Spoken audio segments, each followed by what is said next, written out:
hello to all my beautiful gooners. Today, I will not be making it feel like a Friday because it is a Friday.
Starting in a couple of minutes. Yours truly needs to go and take a large leak.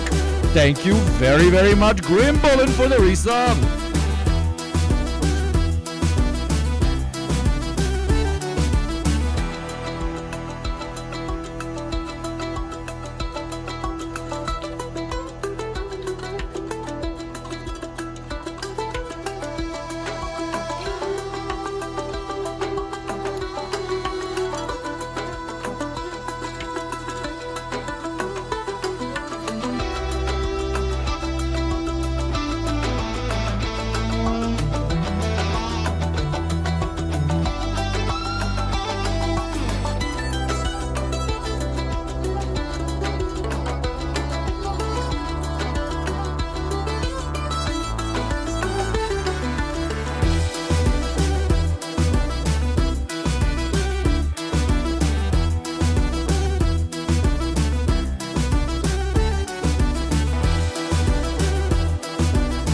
Guess who might be doing a little bit of drinking today? No, not you, chat.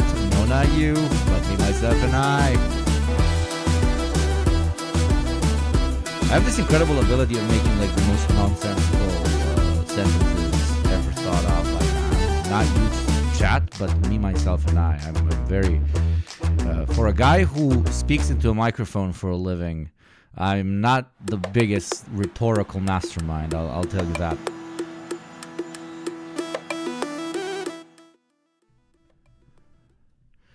Okay. Welcome, everybody. How we're doing this fine evening, morning / afternoon. It is a beautiful Friday on the 31st of May as we move into June. May my face be the last thing you see as May ends. We had the 1st of May and then it went downward spiral right after that. Welcome. Tonight I plan on going out right after chat, so I'm going to be later doing a bit of pre-drinking with you beautiful souls.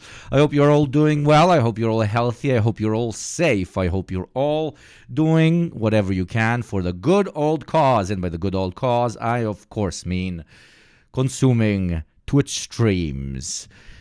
Feed the Addict. I'm graduating soon and got into the art program. I wanted to go, so I am doing amazing. That is very good to hear. CMS is in lurk mode at work. CMS is often in lurk mode. I myself am a big lurker on almost every fucking Discord server I'm on. What incendiary shit will you Gopnik be sporting today? We will see. Today, when it comes to the drip, we are wearing the usual Van Gogh fucking sweater. It's going to look like I have no fucking sweaters at this point. But hey, I'm not here to sell you fashion advice. I'm here to sell you the death of the capitalist experiment as we know it. And speaking of that, let us get right into it. Today will be a very events-heavy day. We will be talking about news, then we will continue talking about news. Then right after that, we will cover some more news. And once we cover all that news, we're going to talk about some events, which we will call events and not news.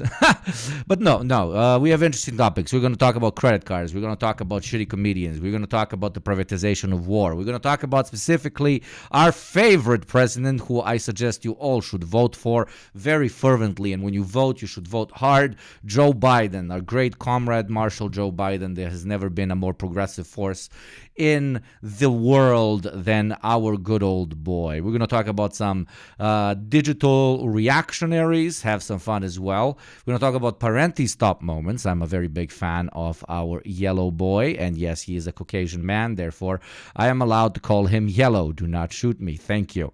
Those of you who do not know the context of yellow Parenti, well, you have a life, and that is very good for you. That is very good for you. Please continue having a life. But if you do know who yellow Parenti is, then you're de facto comrade. I don't think there is a definition bigger enough for at least on like the online agitation left than knowing yellow Parenti. Okay, so let's guilty on 34 accounts. It was very funny that video when Trump guilty. Because it sounds like if you don't know the context, then it just sounds like they are arresting a lot of counts, like it's the French Revolution. I can't find a specific video because it's like count 1 guilty, count 2 guilty, count 7 guilty, count 12 guilty, count 13 guilty. It's like they put fucking 40 counts in a room and they are about to behead them. But okay, let's start with Democracy Now!, also known as The Press Now, thepressnow.com. I am Amy Schumer. Okay, she's not Amy Schumer, but yeah, my fucking point. Thank you very much, Terrible Clark, for the resub. Welcome, my beautiful child soldier. And thank you very much, Comrade Lunchbox, for the 5th month sub. Thank you, and welcome back. Without lovely subscribers such as yours, this show would not be able to run. What have I been doing in the last couple of days? Some chatters are asking. Classic Balkan things, honestly. My dad and my grandma and my uncle came to visit me yesterday. I spent the majority of the day with them, and the day before, that is why I couldn't stream the day before. Last night, like, you guys have like weird whatever gatherings and family dynamics, but the weirdest one about, at least I can talk about Western Balkan culture, is because my grandma was there. At one point, everybody got drunk enough that they started arguing about what my grandma is supposed to give them after she died, even though my grandma was in the room. They were very vocally telling their own mother, hey, why haven't you figured out what you will give us after you die, in her face, because we don't want to argue over it after you die. It's a classic, yes. It's a very direct culture, let's call it. It's there's no running around in circles. And to an extent, like, they have a point, like, before you pass on to the next life or to the bliss of non-existence, you should get your affairs in order. But it is the other extreme to be like, not only taking care of your affairs, but like quite vocally telling your parent, the person who gave you life, yo, motherfucker, when you die, you better do it right, okay? So yeah, like a lot of families get split because it's not taken care of, but on the other perspective, you're quite literally, well, commodifying your mother's death, for the lack of a better term. How do you care that much about stuff? Does your grandmother have shares in Gazprom? No, isn't that the greatest meme? Like Balkan families fighting over some property, and then you go and you see that property 5 years later, and it's like a rundown shack in a forgotten field somewhere that absolutely nobody gives a fuck about. So they usually say it's a matter of principle, motherfucker, okay? It's a matter of principle. We need to know. Like, nobody visits those places, and they will not visit them even after it becomes their property, but they just... they want to take care of it because, I don't know, how much your mom loved you depends on how much stuff they gave to you instead of your brother. I do not have that problem because I am a single child. There, you heard something new about me. Thank you very much, Cabbage Spilla, for the gifted sub.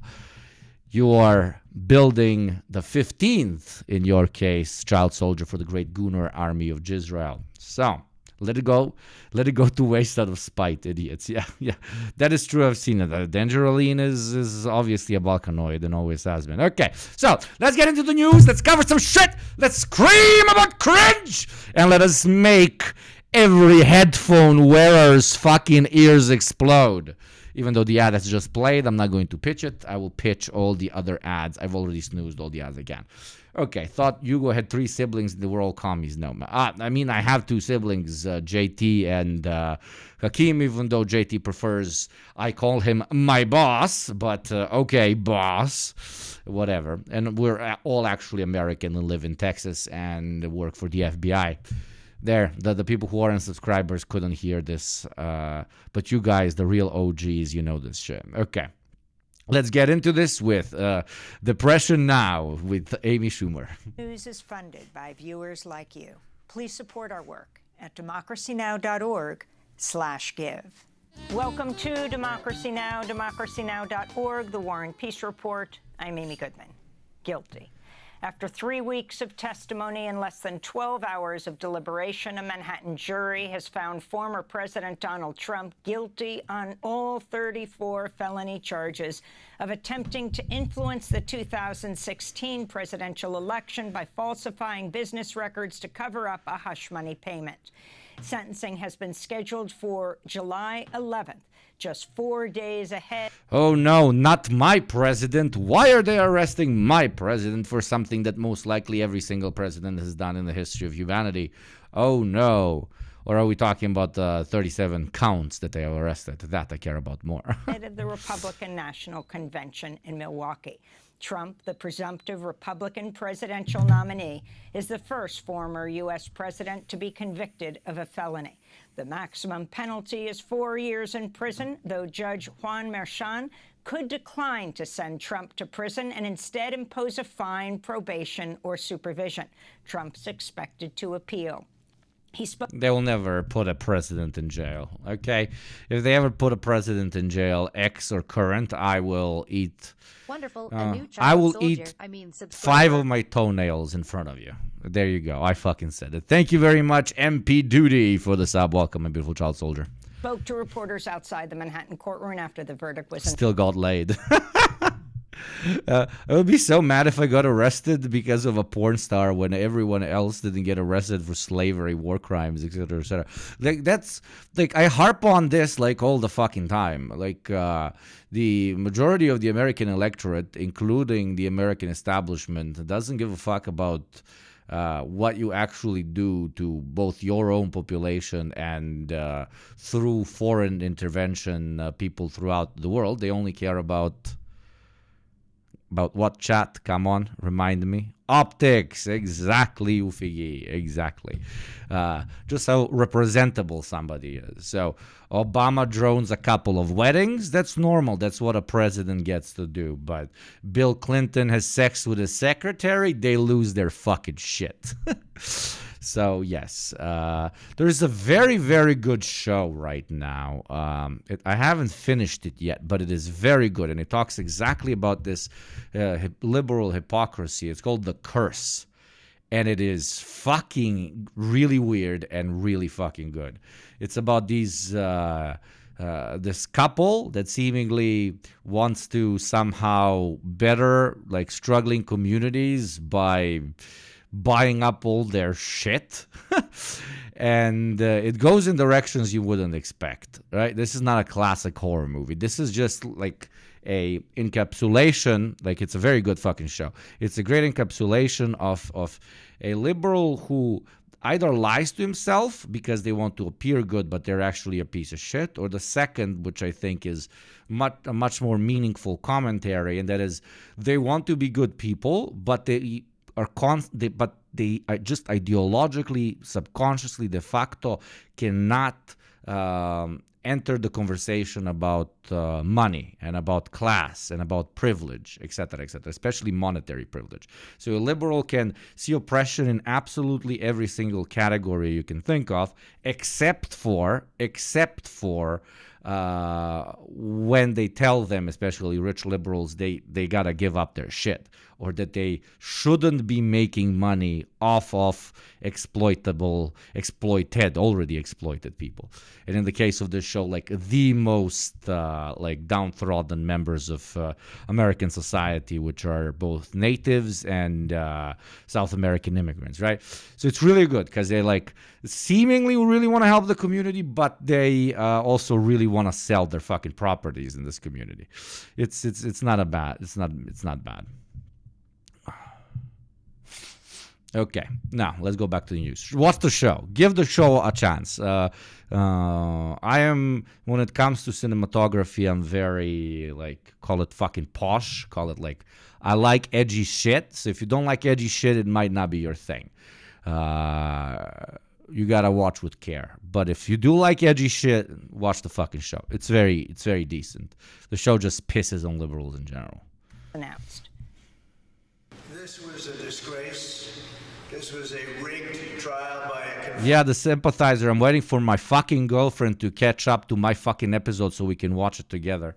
But because there's babies dying in the show, she can't get through the fucking episode. Women, am I right? God fucking that. Can't even watch a dead baby. Fucking women. Women do be doing the abortions, but then can't even watch a dead baby. Ha! Elected judge who was corrupt. The first 3 episodes that I watched of Sympathizer is very good as well. It's the main character is a fucking communist who's infiltrated with the South Vietnamese and afterwards in the United States itself. And it has some very decent criticism of historical facts, which were post-revolutions, some of the greatest revolutionaries who especially acted as double agents, etc., being arrested and even tortured to an extent because they, it was the fucking 1920s, 1970s, 1960s. People thought, oh, yeah, he was embedded with the enemy for too long. Now he's thinking like a Westerner and a capitalist. And also a lot of like reactionary shit with all the revolutionaries where like they co-identified Western culture de facto with capitalist culture, right? They gave kind of metaphysical strength to a way of life, and they redefined it as capitalist and de facto disgusting. So, they would ban skateboards, they would ban rock and roll music, they would ban certain types of art. That's stupid. That makes absolutely no fucking sense. But hey, that's why we have many experiments, and we get to a version of a socialist system that we would all like to, at least the majority of us, stand behind. Rigged trial, a disgrace. They wouldn't give Yeah, acid wash jeans, exactly, dude. No, I lost my shit. I don't know, a Bulgarian, I think, friend of mine told me that they would, like, the cops would literally arrest fucking skateboarders for like 10 days. And I would Google it. I was like, what the fuck? Like, skateboarding was like, you are doing Western degeneracy, you capitalist piece of shit. Like, what? The kid is skateboarding. The fucker, what? Yeah. There was a venue change. We were at 5% or 6% in this district, in this area. I was thinking about how Hugo says de facto, and he already said it like 50 times. Dude, de facto for me is like and so on for Zizek. Okay? I am the de facto guy. Because I only spit de facts. Ah! I am 12 years old and deserve a bullet through my cranium. This was a rigged, disgraceful trial. The real verdict is going to be November 5th by the people. And they know what happened here and everybody. Danger Aline always sighs at my fucking jokes, but I know they fucking love them. Everybody knows what happened here. You have a Soros-backed DA and the whole thing. We didn't do a thing wrong. I'm a very... Wait, did my big boy says they have a Soros-backed DA? Dude, there is, like, I swear to God, like... Our Balkan politicians were harping on the Soros shit like 30 years ago. America is not what it used to be. You guys will like lead with the conspiracies and shit. Now you're just copying what us third worldists are doing, my boy. Everybody knows what happened. November disgraceful trial. The real verdict is going to be November 5th by the people.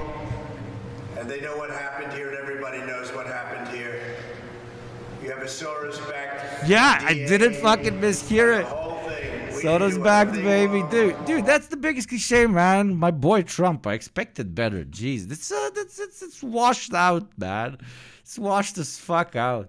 I'm a very innocent man. But because Soros means so many different things to so many different people, I have to agree. It's like the perfect conspiracy to throw, right?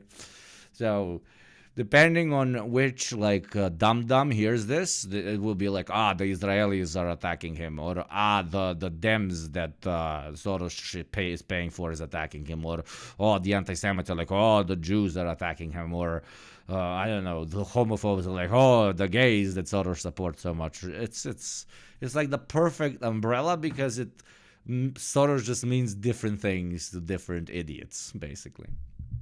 And the majority of his electorate are idiots, so yeah. Because as this guy, I mean, I apologize, trigger warning for ableism to an extent, because the people.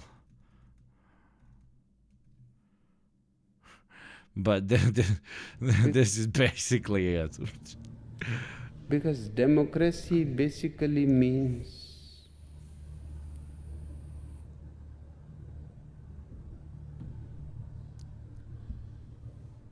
government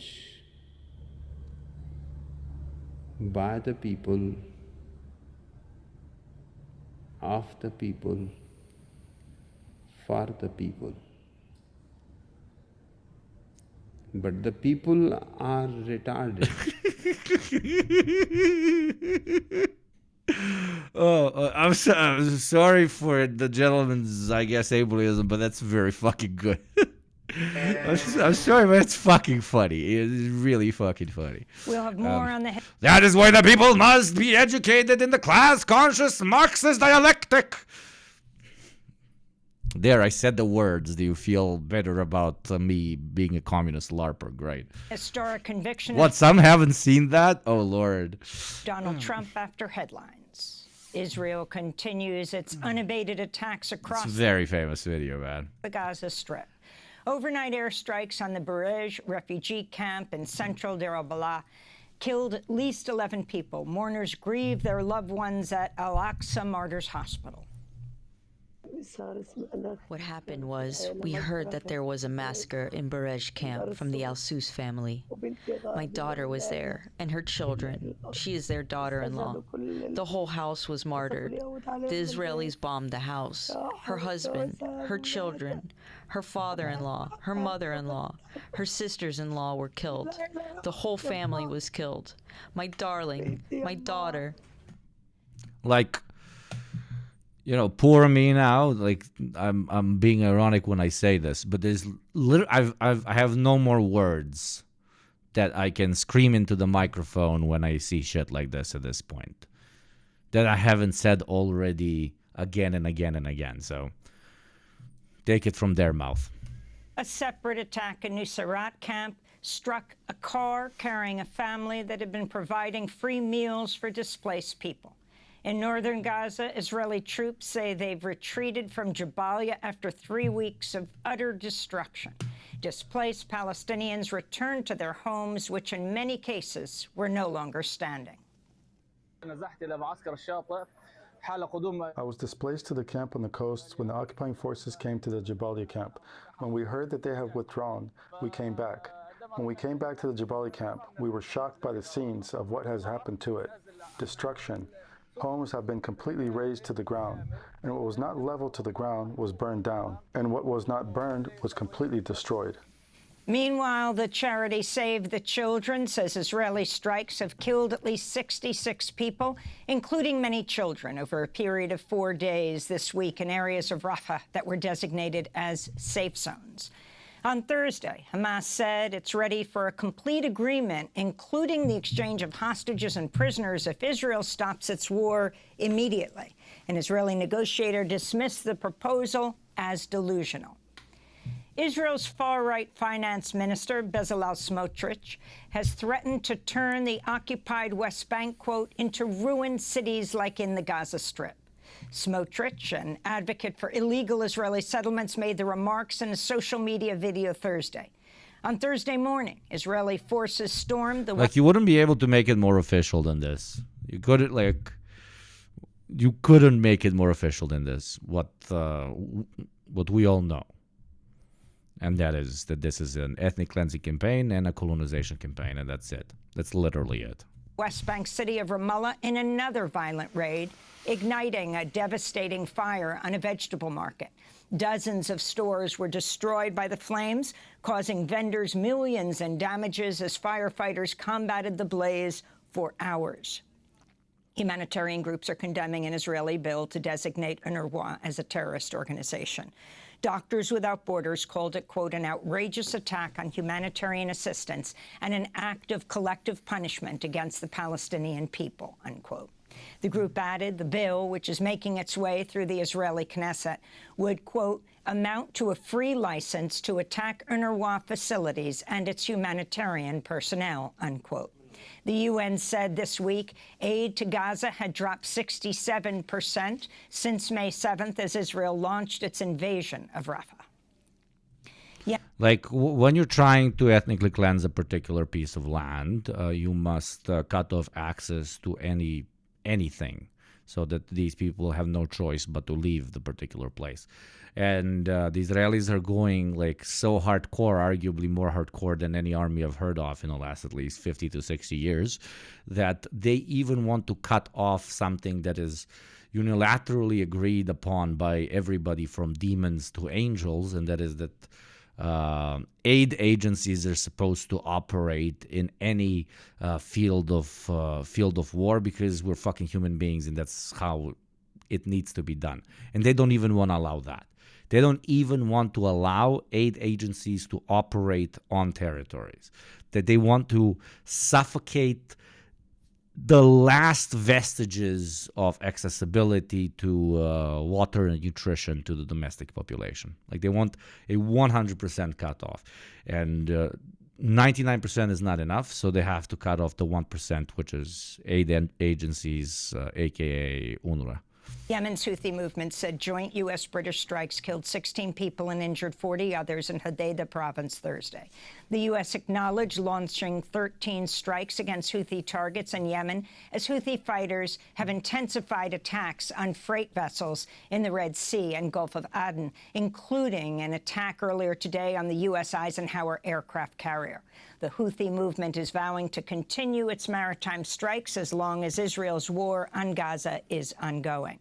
And I vow to lead a channel with absolutely no ads for everybody. But an ad is going to play in exactly 30 seconds.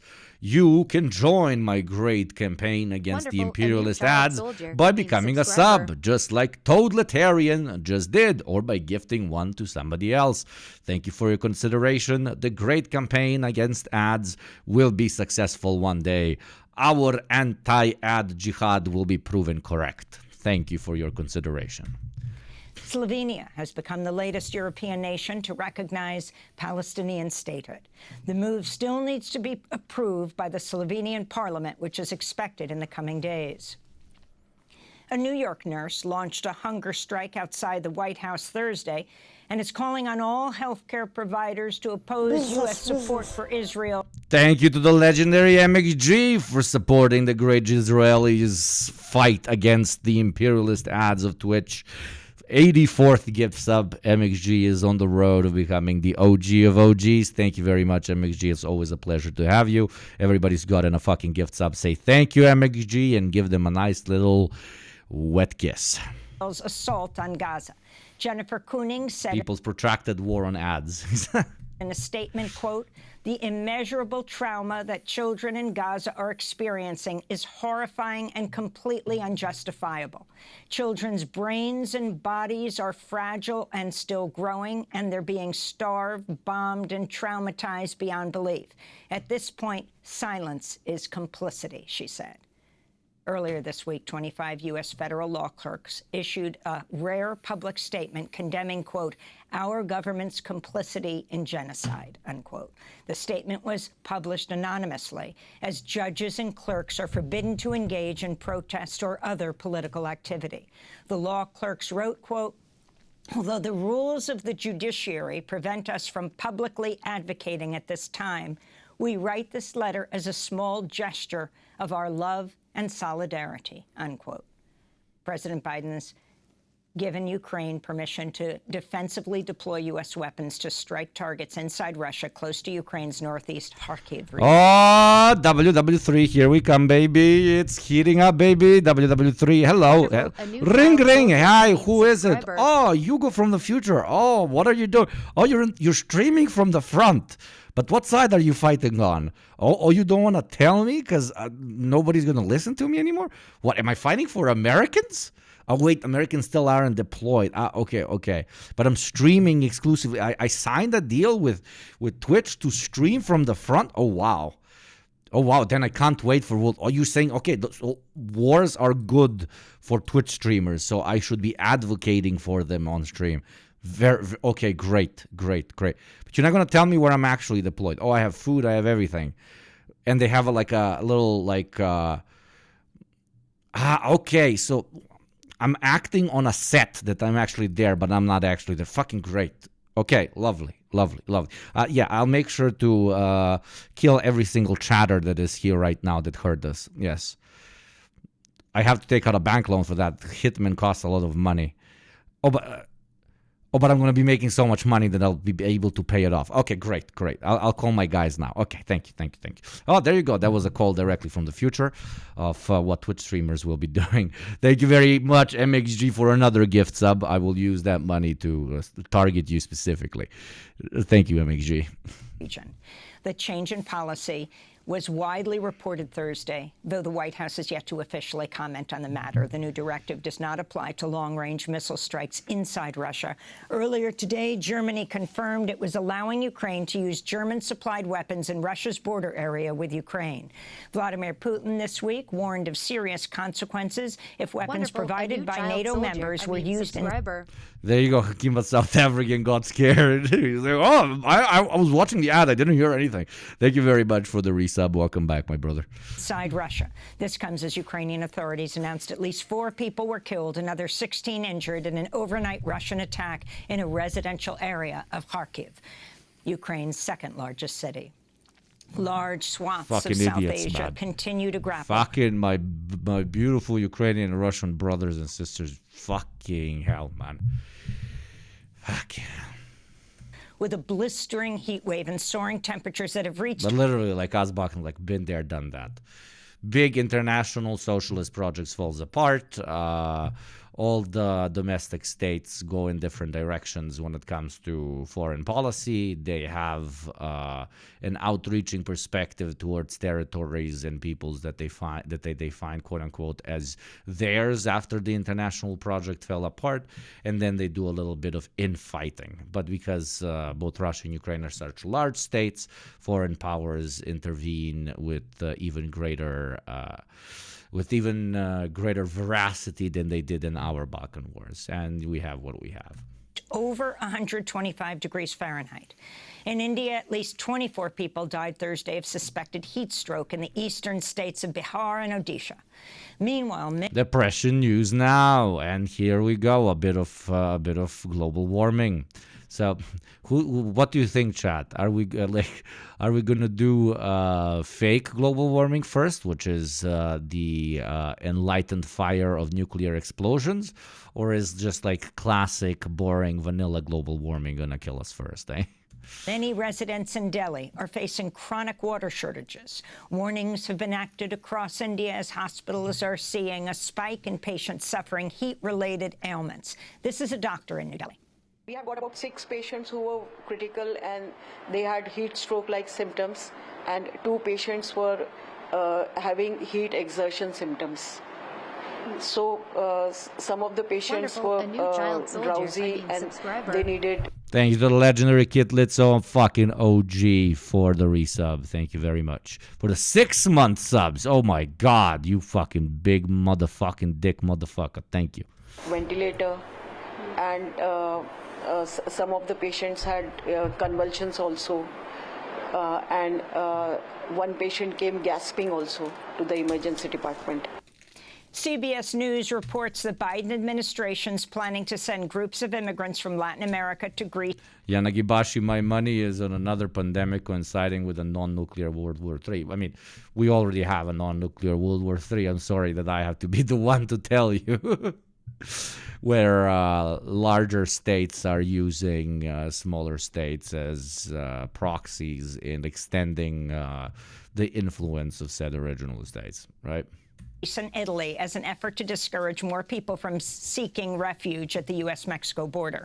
Under the initiative, people who are first processed at U.S. immigration centers recently opened in Colombia, Costa Rica, Ecuador, and Guatemala could be resettled in Greece or Italy. The U.S. already active people who are first processed seeking refuge. And CBS News reports the Biden administration's planning to send groups of immigrants from Latin America to Greece and Italy as an effort to discourage more people from seeking refuge at the U.S.-Mexico border. Under the initiative, people who are first... What the fuck? Processed... What? Let's send South Americans over to Greece. Am I missing something? U.S. immigration centers recently opened in Colombia, Costa Rica, Ecuador, and Guatemala could be resettled in Greece or Italy. The U.S. already has a similar resettlement partnership with Canada and Spain. And the U.S. Supreme Court has unanimously sided with... They're literally doing the fucking meme. They're exporting refugees, dude. They're exporting refugees. And poor, like, Greece is already, like... at the forefront and suffering from like Western powers going and fucking shit up, and then them having to deal with massive populations that, as a borderline starving country that can't feed its own population, can't even deal with. Obviously sprinkled with a bunch of European racism. I'm not patting the Greeks too much on the back, but no, let's send even more. Fuck yeah, bro. And then Erdogan on the other side is like, if you don't give me supreme power over my country, I'm going to send 100 million, quadrillion, billion refugees over into Europe.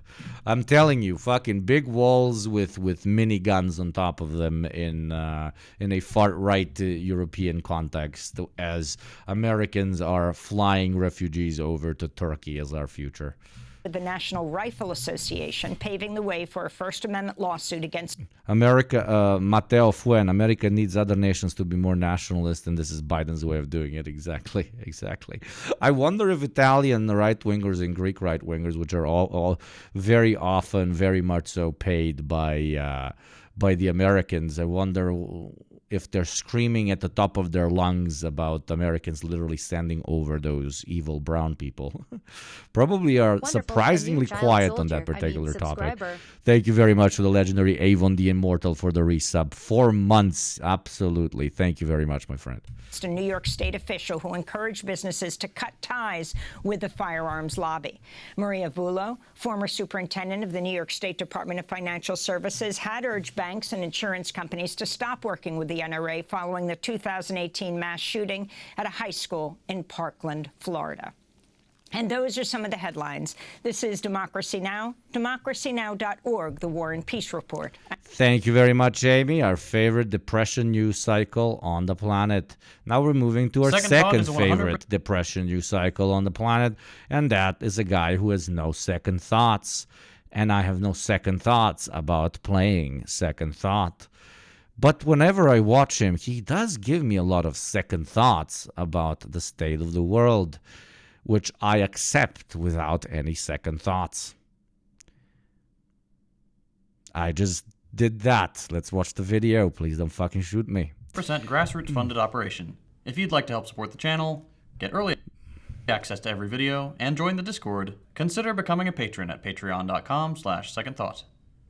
Okay, here we go again.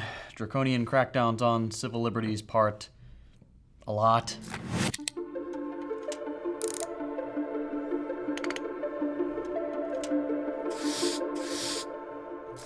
There's a new bill that, at time of writing, has passed the U.S. House and is on the way to the Senate.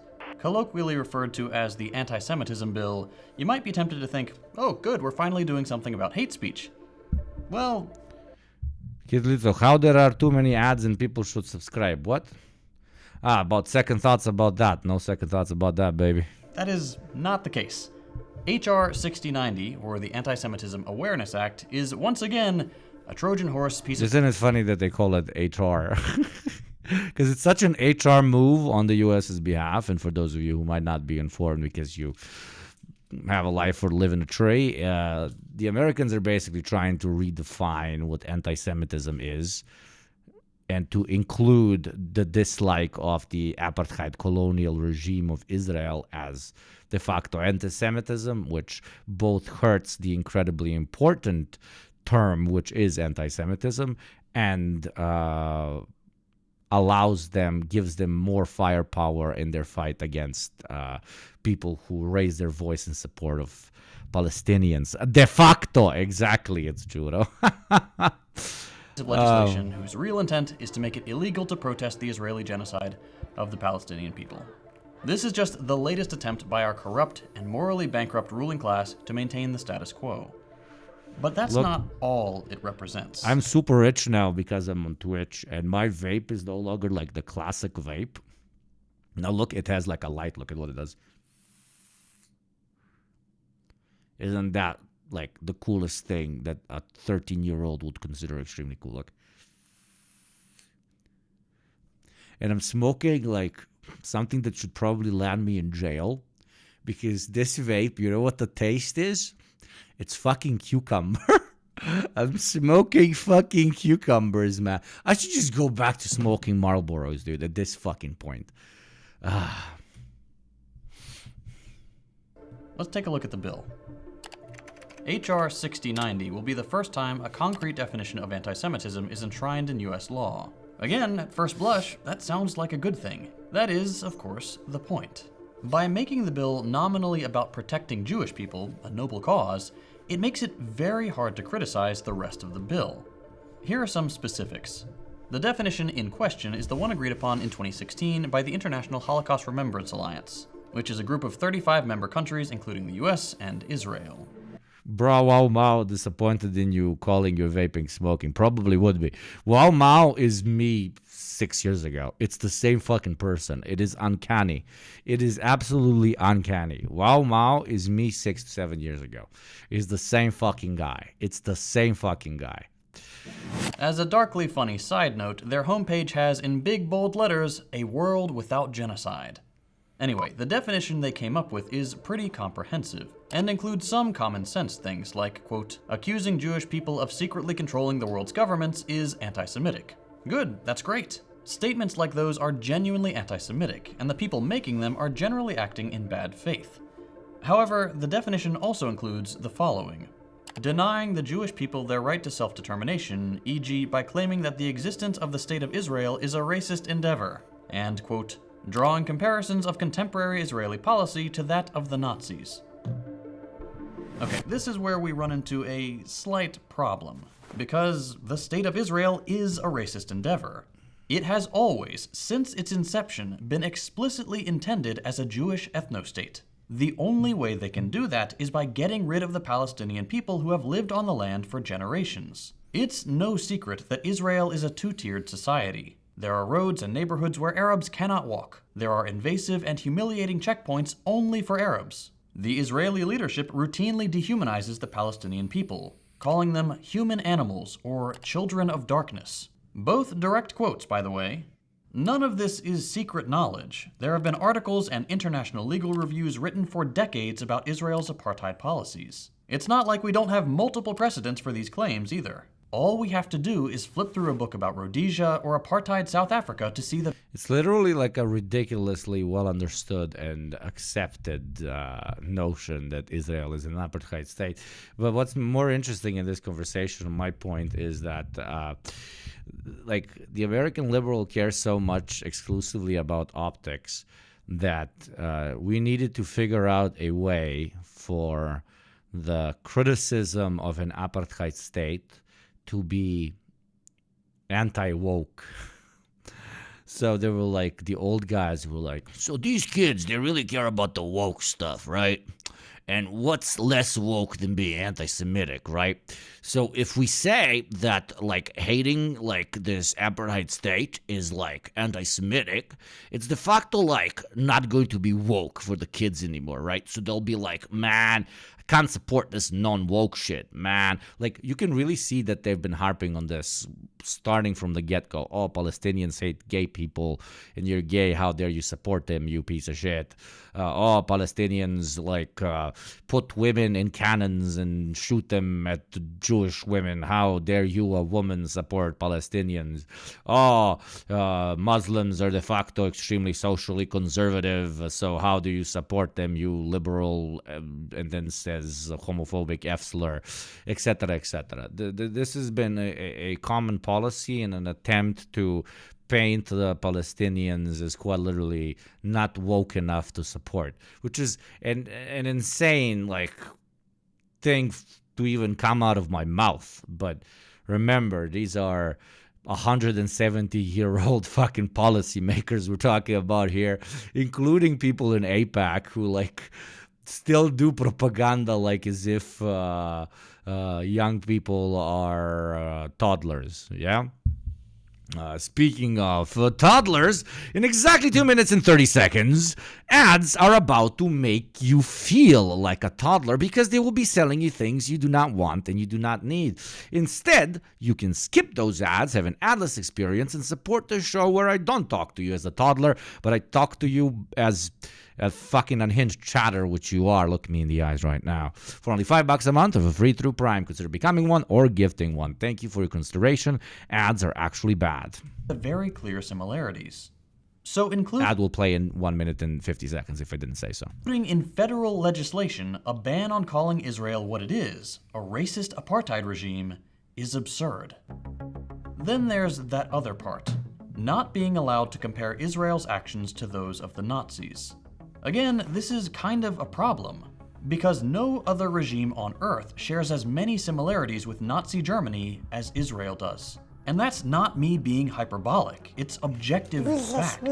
Show me. Thank you to our OG Dio Camboy for the 2 gifted subs. That's how we fucking roll in the Great Gunnar Army. You even have Kam in your name, and thank you, Kid Litza, for the bits. Any other country that sets up automated guns at checkpoints for one particular race, that forces over 2 million people into a concentration camp, refuses to let in food, water, medical supplies, or construction materials, that uses their concentration camp as a testing ground for new weapons. For example, Lavender, the AI system that marks Palestinian doctors, journalists, pretty much anyone they don't like for assassination. Oh, Jesus Christ, I guess we really hate ads up in this chat, motherfuckers. Thank you to the OG of OGs, ZiffyIH, who just pulled out their fucking anti-ad schlong and hit it right on the head with 10 gifted subs. I salute you, ZiffyIH, as always. Very kind of you. Thank you very much. Without people like you, this show would not be able to run. And thank you, Kid Litzo, for the gifted sub as well.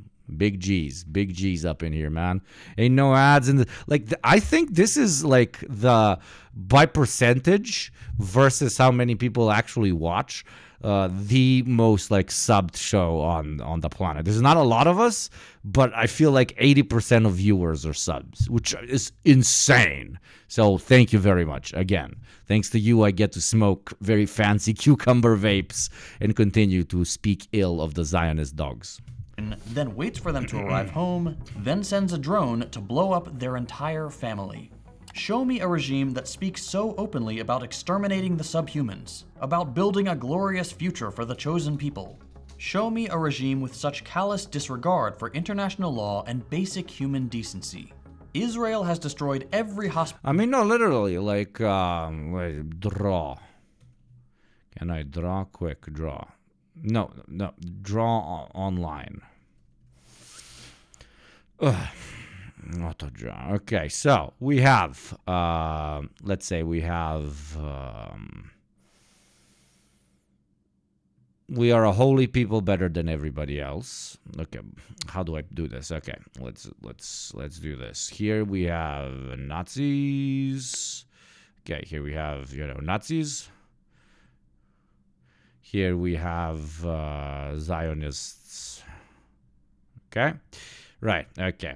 There we go. These are the two sides. So, holy people who deserve to inherit the land, both sides. Our enemies are de facto subhuman, violent, and must be exterminated for our future to be earned, right? Guess who? Both. There is no method that is not allowed to be used in the extermination of our enemy, for it will bring about safety for our people and a Lebensraum in which they can develop. Both sides. Every minority in the country which is not defined by certain abstract norms as one of the majority must either be removed from the territory or killed. Big yes. Fancy signs on things to make sure that the enemy knows they're the enemy. Yes, etc., etc. You get my fucking point. I wouldn't obviously call Israelis Nazis, but very much so they are fascist. Hospital in Gaza while Zero Riz, both. Yes, exactly, Ross Public. the world watched. Lied about it. Blew up every university in Gaza. Thank you very much, Jimbo Supreme, for the sub. Welcome, my beautiful child soldier. Lied about it. Has targeted medical and media personnel. Oh, hype train is close. Is there going to be a chew of the going true? I don't know. Maybe, maybe not. Oh, lied about it. And every day we uncover evidence of new mass graves and executions of the elderly, the disabled, and children. So, no, it's not unreasonable to point out that Israel is very clearly a fascist ethnostate that would make the Nazis blush. That's just called telling the truth. Even if it's a truth that our elected officials... Thank you very much to Ross Publica for the sub, and the hype train has just begun, and oh my god, the hype train is going into overdrive mode thanks to the legendary MXG. MXG takes out his big sub gun and he starts mowing down every Zionist he sees in front of him by giving sub to one person, sub to another person, sub to another person. The great gifter wars have begun once again. Thank you, Keith Litzer, for the 10. Thank you, Ross Publica, and thank you, MXG. Fucking MXG is a legend. Officials have chosen to ignore. And you don't need to take my word on any of this. The horrific thing about this genocide... Already level 5 hype train. I'm not going to push it. Level 5 is enough. I love you. But if we hit level 7, I'm like going to have an erection that will make it very difficult for me to walk in the coming days. And I'm going to a wedding on Sunday, so that's going to be a problem. ...is that it's been widely broadcast online. Despite all Israel's attempts to keep the evidence contained, if you want to see the photos and videos I've seen, you can do it right now. Just go to Twitter or Telegram and search Palestine. People like me, the people in your life... Listen, it's simple as fuck. Can Israel be called a fascist regime? Number one, they exist in apartheid. Number two, they're extremely racialized under the Israeli concept of these belong to us, these don't belong to us. Oh my god, and the gifter wars are continuing. Thank you, King Vidora, for the gift sub, and thanks to the legendary biggest gifter almost only after Eco Waves, Yana Gibashi, for the 10 gift subs as well. I fucking love you, motherfuckers. Thank you, thank you, thank you kindly. Ain't nobody watching ads in this motherfucker, okay? People at this point coming to Ugopnik Twitch not to watch what I have to say, but because fucking subs, everybody got them. You get a sub, you get a sub, you get a sub. Yana Gibashi be like Oprah, you get a sub, you get a sub. But then, unlike Oprah, doesn't expect you to pay off the car afterwards and all the taxes on it as they're giving it to some of the most disenfranchised people on their show. But yes, thank you very much, Yana. Thank you. Seriously. Fucking legend. What was I saying? Yes, so apartheid regime, extremely hierarchical, extremely ethnocentric, extremely violent in their methodology of treating the other population in their way. Class collaborationist as fuck, empire collaborationist as fuck, has a grand ideal of building a nation, an ethno-state which cannot be rivaled by anybody on the local territory. Hierarchy matters above all. Identity matters above all. Extremely militarized. Literally everybody has to go through the IOF or they get called a traitor or they have to pay a lot of money or even go to jail depending on their privilege levels, etc., etc., etc. There is very little argumentation that anybody can give me that Israel at this point is not an outright fascist state. Literally. Oh, they have elections. Oh, great. Oh, great. Yeah. It's quite a counter argument, you brilliant man. Thank you for owning Wonderful. me. A new child soldier. Subscriber. And Jesus Christ, the wars of the gifters continue. Level 7 hype train very close. Thank you, Ani and Nikki, for the 5 gift subs, your first 5 gift subs.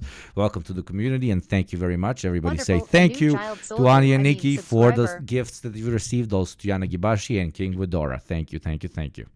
And thank you, MXG, for another gift sub. You fucking savages. Thank you. Seem unreasonably Wonderful. angry. A new child But soldier. Hugo, they have subscriber. gay marriage, so checkmate, exactly, yeah. And Hitler was a vegetarian that liked animals. That also their army has vegan options, right? By the way, Hitler was not vegetarian. Wonderful. A new That child triggered me so soldier. hard back when I subscriber. was an actual vegetarian. Angry about this have seen things that no human Yeah, should they don't ever have gay. They don't even have gay marriage. They have gay rights. Blah blah blah. Whatever that is supposed Wonderful. to fucking A new mean. child soldier. Subscriber. Freudian slip here, Miss whatever. Yes, they don't have gay marriage. I apologize. Thank you, Hakim, but South African, and thank you, Carl Vinger. Welcome back for the resub. Thank you kindly. ever have to see. And we're not even there. Imagine what it feels like to be in Palestine right now. You have no food, no water, no shelter. You can't sleep because of the constant bombs. You're watching Wonderful. your A children new child starve and soldier. you can't do anything subscriber. about it. And now that they've all been forced into the killing field of Rafah, Thank you, there is Kid Litsa, for nowhere edging. to go. We're edging and it Israel so close, continues to dump 96%, bombs so and white close. phosphorus, an internationally banned Wonderful. A new weapon that will child burn soldier. through your bones subscriber. on the population they have deemed subhuman, all so they can secure their fascist ethno-state. No decent person can say Israel is any better than Nazi Germany. Okay, hopefully that's the last rant for this episode. Okay, if they were allowed to be as bad as Nazi Germany, they would be. But in scope, I hate that I need to do this comparison. It's fucked because you shouldn't, like, it's disgusting for random white boy to be, I'm talking about myself, to be comparing the levels Wonderful. of A new evil child between soldier. two subscriber. extremely fucked up regimes, Nazi versus Zionist, but they still aren't there of being as bad as the Nazis. But in the 2024, which is 80 years after World War II context, like adjusted to higher standards, if we can say, that we didn't have back then, then one can say, yeah, they're as bad as the Nazis. So adjusted for the time in which they exist, yes. Minimum of 40,000 dead people, yes. Adjusted to the times would be like 3-4 million back in the day. So yes, absolutely. There you go. That's just what I wanted to say. And thank you very much. Beware of Alt for the sub, and to the legendary Sophronio 0 for the 5 gifted subs. And we have reached the fucking level we wanted to reach. The choo-choo train goes fucking hard, and it plows right through every Zionist house that you can imagine. A new Thank child you very soldier. much, Hot Black Dad, as subscriber. well. What a name. What a name. I'm guessing you're a Hot Black Dad, which I'm proud to have hot black dads in my chat. That's it. But no, seriously, thank you very much, chat, for the lovely train and the great support that you're showing. As always, this wouldn't be possible without you sexy motherfuckers. Now that we've got those 2 points out of the way, we need to talk about what this bill means for the massive protest. Yeah, exactly. Follow Stan. They haven't murdered millions of people yet. But since the Nakba, if you want to calculate direct or indirect Palestinian deaths, and even Jewish deaths, even colonial deaths that have been caused by the colonial apartheid regime, you could get to 1 million, I think, very easily, both directly and indirectly. You could.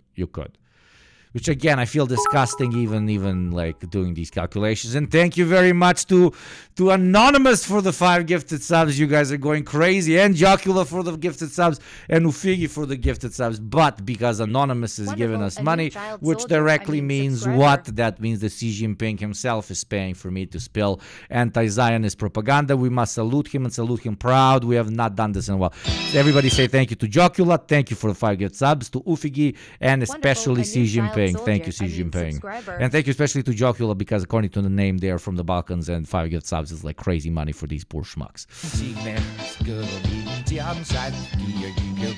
Long live money not by George Soros, but the Chinese Communist TikTok Party. For we love some CCPP in our mouthy. Many CCPPs in our mouth.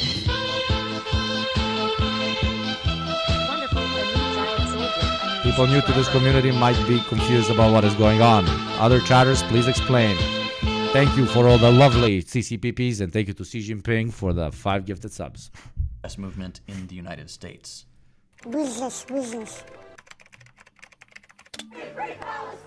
This is the University of Texas in Austin. We love Shiusi. Man, why are you making me say words like this, Chad? I will never actually get China money. Like, China will never actually give me money if they have a quote of me saying Shiusi. Shiusi. Bro. Again. Please explain to Chad, I don't get it. CCP ain't even acting. Dude, because every time a socialist is doing anything online, the Americans tell them that you are getting money from China. So whenever I get an anonymous gift, I do the sketch where I'm thanking Xi Jinping because the anonymous gifts are coming directly from China. That's the joke. That's the meme. Social credit plus 1 million, okay? More protests. The driving force behind the bill is the student protest happening on... And it's me singing the song. Somebody made an AI cover of it. So it's extra edgy. Welcome. We are edgy here, okay? Don't cut yourself. on campuses across the country. What started at Columbia University as an outspoken demonstration And against... thank you fucking ZFIH for the 5 gift subs. My screen is screaming at me that my record is about to be hit. ZFIH, 126 gift sub. Fucking insane. Single-handedly holding up this account with their bourgeois money. Thank you very much, ZFIH. Everybody say thank you. genocide has quickly spread to schools in every state in the country. As militarized police beat students demanding divestment from Israel, weapons manufacturers... Just how, by the way, in the States, where like American fascists were organizing to support the Nazis, people would get beat the U.S. State Department would send cops to beat the shit out of very often the Jews that were counter-protesting like Nazi gatherings, etc., etc. Oh, how history repeats itself. I'm doing such incredible commentary. Thank you very much to Led Luck for the gifted community sub. Thank you kindly, Led Luck, for giving to Darko. And an end to the genocide, the protest grew into a full-fledged anti-imperialist movement to rival the Vietnam... Jesus Christ, level 9. I think that might be my fucking high score. Fucking what the fuck. Legendary. Thank you very much, Starlight Sego, for the 5 community subs. Just today you're very nice, chat. Holy shit, numbers go up. Holy fuck, I'ma buy like 10 of these cucumber motherfucking vapes, dude. Thank you very much, Starlight Sego. Fucking hell, man. You yourself took charge of the train and ran it right through fucking Netanyahu's house. Holy shit. At this point, the train is just fucking running around Israel, hitting every high-ranking politician's home, man. War protests.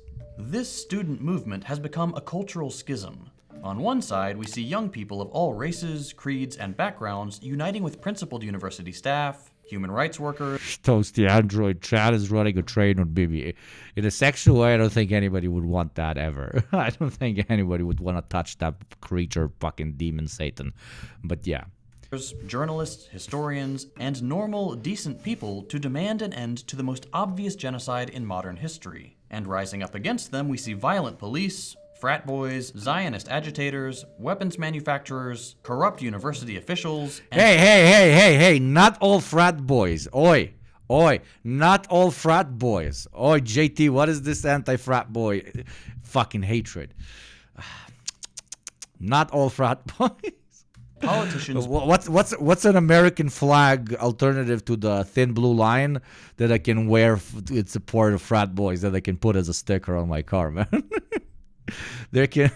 there are listen, there are many bros that are pro-Palestine, okay? There are many bros among us that are pro-Palestine.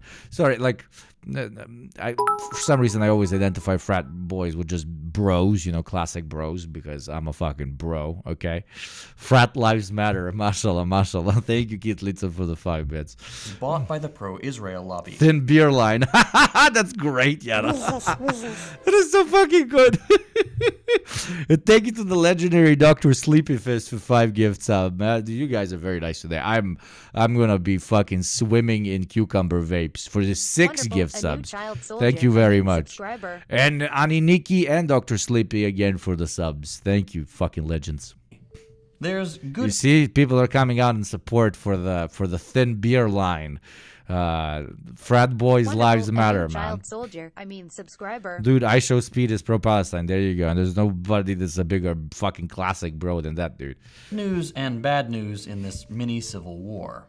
On the bright side, normal, decent people opposed to genocide vastly outnumber the ghouls. Now, that's what I'm saying. That's what I've constantly been preaching. There's no reason for for there to not exist, like for the new invention of what was the term, for a wholesome bro to not exist. The guy that at the same time will react very violently towards any threat towards his ego, but will also like help a lady cross the street, will go to a pro-Palestinian protest, that will be very class conscious, that will defend their colleagues against HR exploiting them, but then have like a 4-day binge where they jump off of cars into freezing lakes for no fucking reason, and then cause a traffic jam because they thought it would be a great idea to drive their old fucking truck at 2 a.m. through the fucking fields, right? Like, I think you can do both of those things at the same time.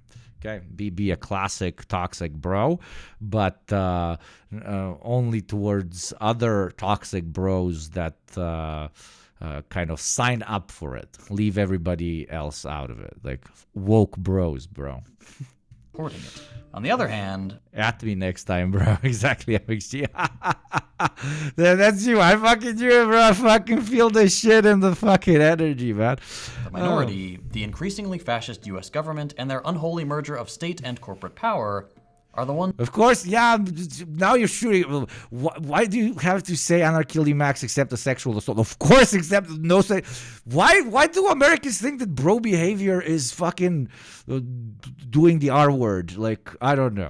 To me, bros are just dudes. They want to chill and smoke blunts and beer and be very loud and obnoxious. That's it. That's my limit. Sorry, I have to be contrarian. No, you're great. Jesus Christ, Lazy K, what the fuck, man? Thank you very much for the 10 gift subs. Fucking, the train at this point has redefined itself as a nuclear warhead and is sent itself from space directly, specifically on Netanyahu's house. But then a part of that train, nuclear bomb, splits over and it's flying right at the White House in parallel. Holy fucking shit. Thank you, Lazy K. The train has reached levels never before seen on this Twitch channel. Thank you. With all the tools at their disposal to win. They know they can never win the hearts and minds of the people. So as they have many times. Any group that requires a hazing for membership can eat my whole ass, though. Yeah, that part of frats is fucking stupid. Even though one could argue that there can be like, no, actually, no. I'm trying to think, because I went through hazing, but not for frats, for other shit. And it was always shitty. But there is a bigger bond afterwards. But yes, unfortunately, because of that bond, that is very often used in disgusting ways. And, because now you have this strong bond, you allow your bros to do disgusting things. And that's very, very bad. That is very, very bad.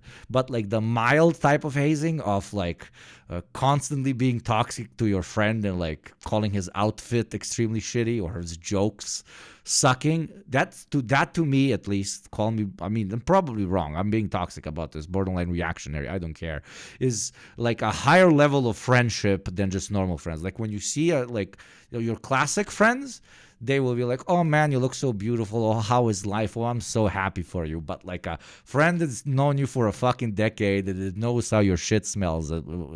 That's another weird term we use here. A friend that knows how your shit smells, they will always like, oh, you bought a new car. Oh, look at you going fast. How many mortgages did you have to do for that, you stupid fuck? That type of like extremely honest interaction, I don't know. I always respected. Being extremely nice is overrated. That's what I'm fucking saying. At least between people that know each other. Times before in this country's history, they weaponized the legal system to make the fight unwinnable for the rest of us. That's where this bill is coming. Banter and being a hater are different for sure. Absolutely, Noam Brodsky. Absolutely. Noam Brodsky, are you in any way related to Noam Chomsky? Because now we have Noam Brodsky and banter. Okay, that's the term. Okay, I'm lacking. My English vocabulary is lacking, okay? Banter. I fuck with banter is what I'm saying. From. If it's anti-Semitic to gather and... If we're friends, Toasty Android, you're allowed to say heinous shit to me. That's the point. Say, what Israel is doing is wrong and amounts to apartheid, or Israel is committing genocide, then it'll be the easiest thing in the world to send in the police, round up the protesters, and throw them in jail. Make decency a crime, and suddenly we're all criminals. We don't have a say in the matter. The only people who do are the ones committing the genocide, being blunt with your opinion just makes things easier and shows that they are comfortable around you since they trust you to not get mad at them. Yeah. I mean, and it's like the closer you are with a friend, the more of your inadequacies you're ready to share. But our, monkey brain always has to balance it out. I'm talking about cis males here, like... Like you will say something extremely like personal to a person, and then their first reaction will be like, haha, dumb motherfucker. But literally 5 seconds after, we're like, no, dude, I completely get you. I struggle with the same shit. Let me help you, etc., etc. This is how my experience has been, blah, blah, blah, blah, blah. It's toxic male behavior. What the fuck can I tell you? But it works for me. That's all I'm fucking saying. Funding the genocide and building weapons for the genocide. That doesn't sound like a legitimate government. Respecting some boundaries while pushing others is a big part of any relationship. Brilliantly put. There you go. Toasty Android, as always, is a fucking android I have in my head that is paraphrasing things that I am saying in a much better way. Toasty Android, maybe you should be the streamer, okay? And to me. But something else that's important to note is that the legal system is not a moral system. Legal does not mean right. Illegal does not mean wrong. Slavery was legal. Segregation was legal. What Rosa Parks did, refusing to give up her seat for a white man, was... Jesus, what the fuck? I'm getting such a hardcore... What do you even call it now? I can't even remember it. And me not remembering is also a deja vu. Dude, I'm getting such a hardcore deja vu, dude. Whoa, of this particular scene here and of chat and level 11 hype train. What the fuck? This is so strange. Thank you very much for the level 11 hype train, by the way. You fucking people are unhinged. Legends. Was illegal. Was she wrong? No. The law was wrong. The only thing this new bill will do if it becomes law, which it probably will be to justify mass arrests and fascist crackdowns on protests. I thought you were going to say something else. What, that I'm fucking hard? Like, what? No. It's a deja vu, okay? Against this deeply illegitimate regime. Fascism isn't always goons marching with American flags. In fact, that's the least threatening form of fascism. The real threat is when neoliberal politicians, and that includes both Republicans and Democrats, feel threatened by a rising tide of class consciousness and turn their imperialist tendencies inward. This has been an ongoing process for a long time, but it's really begun to accelerate as the U.S. position as the global hegemon. I drank a fucking whole Coke can, by the way, before starting this, and my stomach is going fucking apeshit, dude. Absolutely apeshit. So I might be leaving you guys certain instances today to, make love to my toilet. Hegemon continues to slip. So when this bill becomes law... I cannot drink anything that's carbonated. My stomach just can't handle it. my grandpa fucking died off of the stomach cancer. I really shouldn't drink anything carbonated, man. And the next one, and the next one. And more expressions of discontent and righteous anger become illegal. Remember that Kiselu vodu Bogu. Ne znam zašto, kiselu vodu Bogu. A kad ima šećera mi jebe mater. the morality of those No, it wasn't on empty stomach Robo Gaming with some rice and chicken. protests hasn't changed. Stream from the Speaking toilet, out yeah. against genocide is still the morally would like correct that, thing wouldn't to you? do, You no would matter how love hard the that. suits and talking heads try to spin it. I don't know about you, but I can't think of a single instance in history where crushing dissent to make it easier to fund a genocide has been the right thing to do. That's usually a pretty good indicator that the people doing it are the bad guys. The United States, Israel, all the US's little vassal states in Western Europe, they're the bad guys. The people on the receiving end of the occupation and apartheid and genocide, they're the good guys. Heck, you don't even have to think they're the good guys. Sometimes I forget like that JT, which arguably makes the best like communist propaganda on the internet, in my modest opinion, is like pitching to like the entry level of the funnel. And when we watch it as people that have organized and been doing this for a while now, I'm like, JT, do you think I'm fucking stupid? You don't need to tell me they're the good guys. And then I remember, okay, this is not directed at us. They're just the guys. People trying to live on their ancestral land in homes their families have lived in for generations and resisting their execution by an occupying force. And here we get to an important piece of psychology for all of us in the West. Resistance. What is it? How is it portrayed in the media? In popular culture? That's a more taboo topic. The motherfucker went for it. Motherfucker, I was wondering if he would go there. Balls the size of fucking Florida. He's going there. He is going there. Questioning the extremely fetishized cinematic idea of what resistance is and what actual resistance is. And why the brunch goer will always react with a vile hatred towards any people who have been pushed to the brim of destruction, doing something about it and often using violent means, and that being paraphrased as de facto bad. It's the resistance. Well, it's actually kind of interesting, because in every piece of media where there's an empire or a bigger army or an occupying force and then a resistance, who are the good guys? The resistance. And yet, in real life, when actual people oppose the empire, whether it's the British, French, or US empire, those same people, the resistance, are labeled terrorists. They're the bad guys. Why is it that we can identify with brave resistance fighters in movies, but not in real life? Even in Star Wars, one of the most famous series of all time, we're able to side with the rebels against a sci-fi depiction of our home country. The irony of that one is, in both of those, the little guys won. Right. And the big, highly technical empire, the English Empire, right? the English Empire, the American Empire, lost. Yeah. That was the whole point. Is it just because it's fantasy? The good guys are presented as the good guys? The good guys look and sound like us? Yeah, that's probably a big part of it. Another part of it is that you're citizens of the empire as well, and you de facto do not want to accept that deep down. And therefore you don't like the resistance guys. Sorry, I had to fucking say it. Yes, even the citizens. And that doesn't make you bad, but you have grown up in the US, in the UK, in Germany, in Israel, fuck it, everybody's bad. In Brazil, in Russia, in China, in Korea, in fucking Ghana. Doesn't fucking matter. Because you grew up there, you have inherited the bourgeois nationalist idea of who you are because, again, you grew up there. And subconsciously, you will always, unless you have class consciousness and understanding of empire, you will de facto always support whatever your particular state is doing.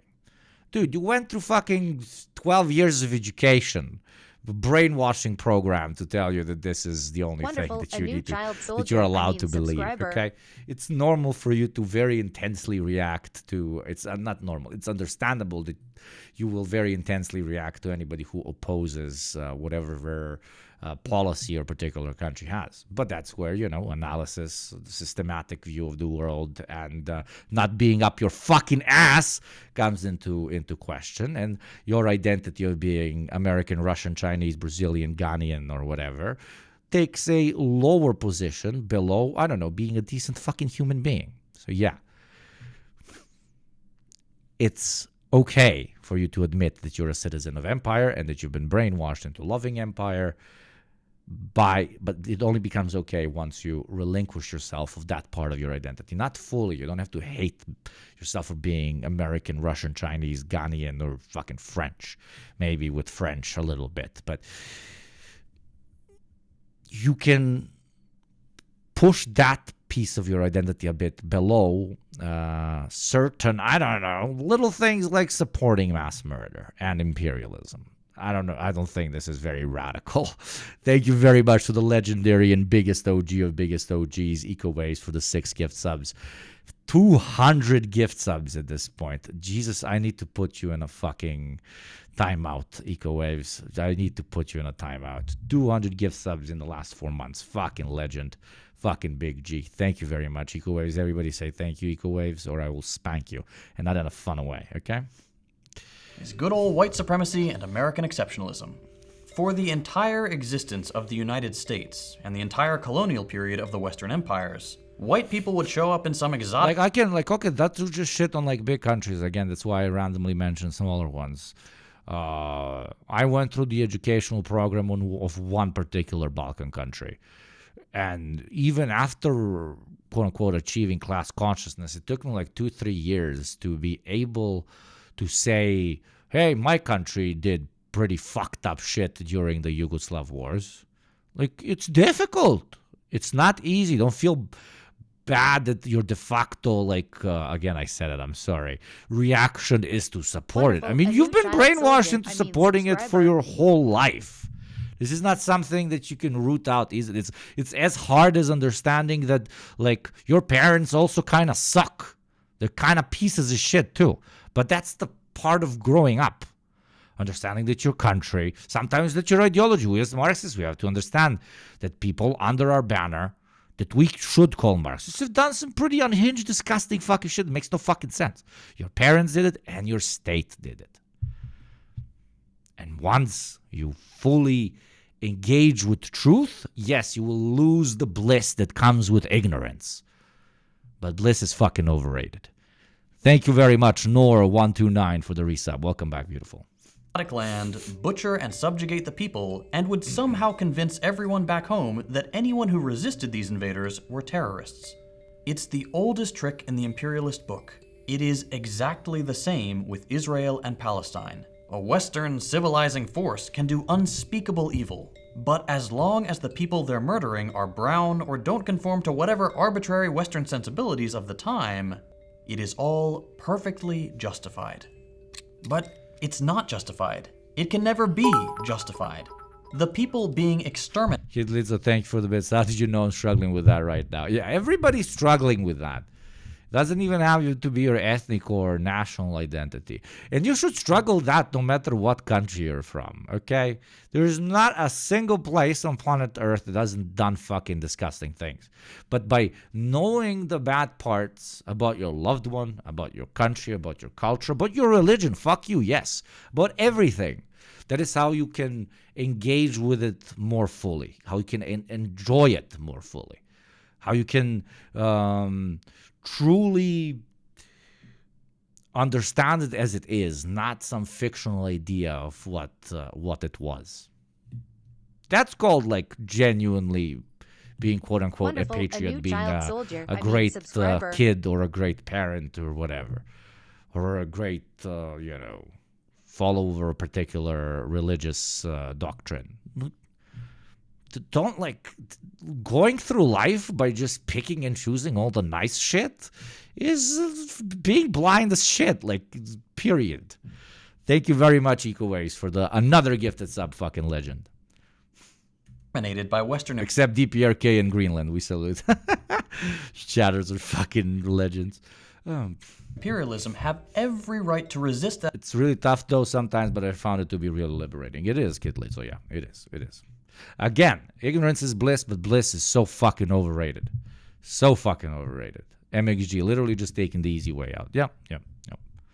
Couldn't have phrased it better myself. Again, you should be MXG, you should be the one doing the streams. That extermination by whatever means they deem appropriate.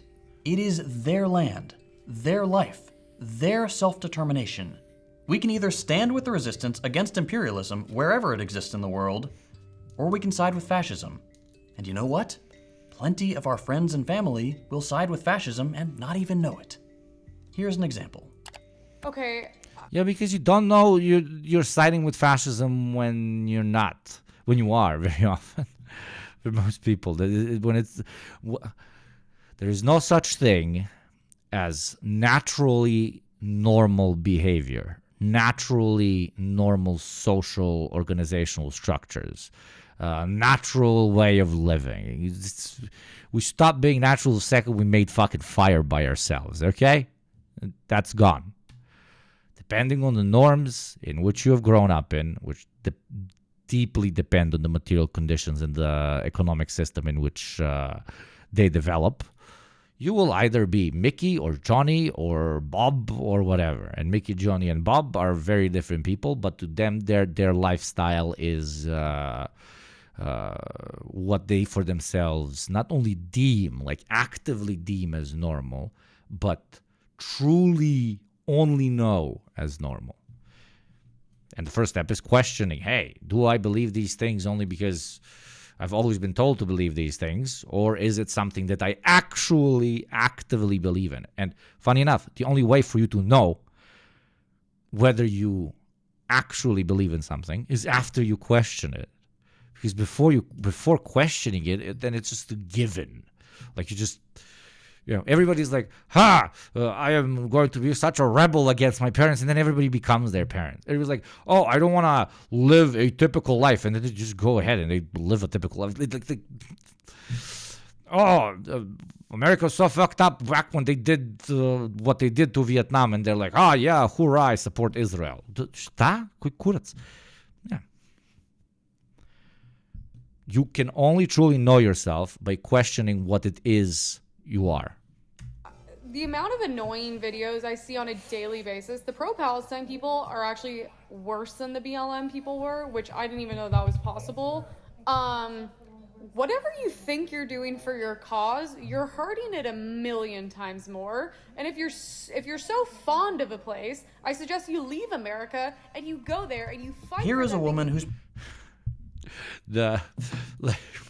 chat. My screen is turning white, but everything is turning white around me. Everything is turning so privileged, it's turning white. Oh my God, I can't see. It's all white. God, what is going on? Oh my fucking Lord. Just go back to brunch. Exactly, Hudaman. Just go back. Just go. Who fucking asks you Emily Saves America? Oh, yeah. Okay, this is probably like a right-wing talking head. A bit of the you governing misogynist in me wanted to call talking thought, but I held it in me, and yet I said it. Like, whatever. Probably not outspokenly racist. She's probably not out beating up. She's a paid shill, you're right. Okay, you guessed it. I mean, the fucking name explains it all. Students.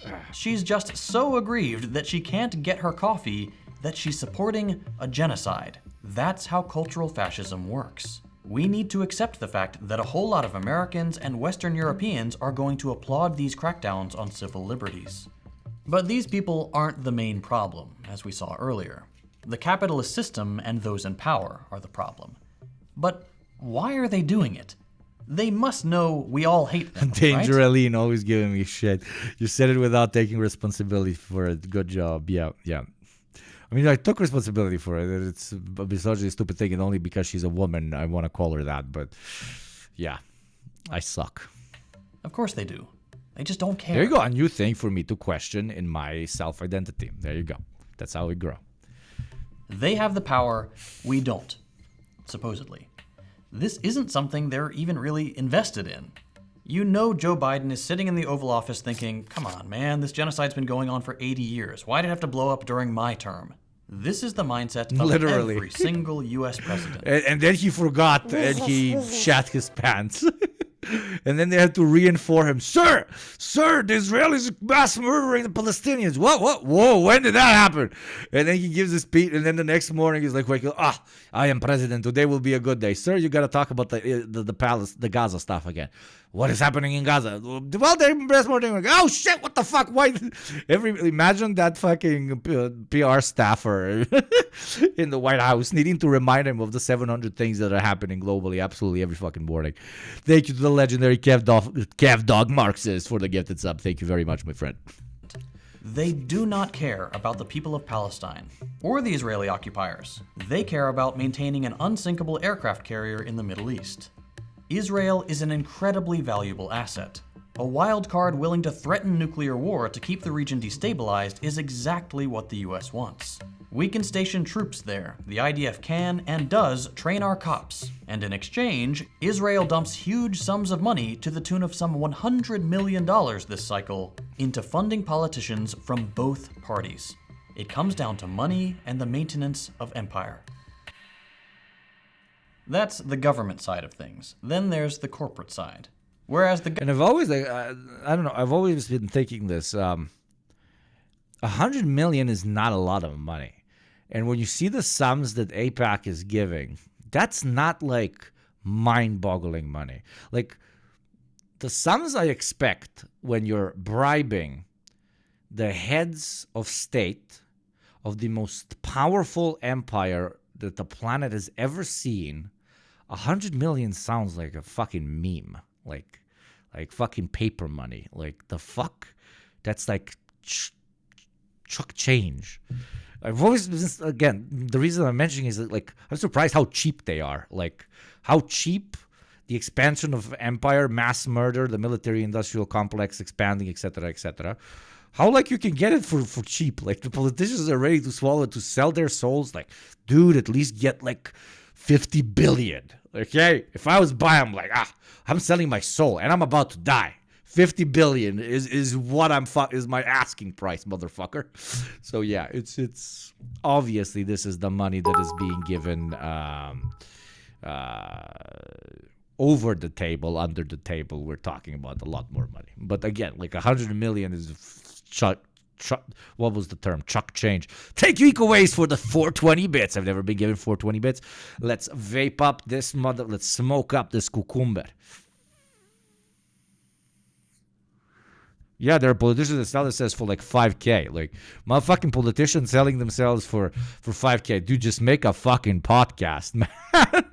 I make more than what you fucking sold yourself to the fucking devil for, dude. By talking into a microphone about a better world I want to come across. Christ. The thing is, it's not just the bribing. The other side is the moment some politicians would go against Israel, AIPAC will make sure they wouldn't get elected again. Absolutely. And push money into the opposing side. Yes. We talked about this many streams again and again. AIPAC is much more complicated. The Israel-American relationship is much more complicated, etc., etc. It's just... small little like meme comment on my side. 100 million is not real money when you're selling your soul. The government wants to ensure the U.S. remains dominant geopolitically.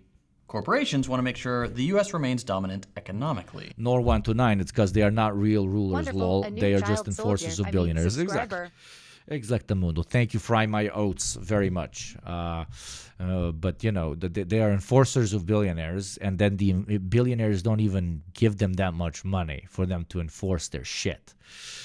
That's, again, what I'm pushing here. But okay, let me not be the Pozanabi too long. And it's rarely some evil businessman smoking a cigar plotting to bonk some rabble-rousers. Hey, again, first he hits my frats, now the cigars. Dude, stop with this reactionary bullshit. What's the thin blue line for cigar smokers, okay? Almost all, like, established communist revolutionary smoke cigars, okay? Don't shit on my fucking cigar lobby.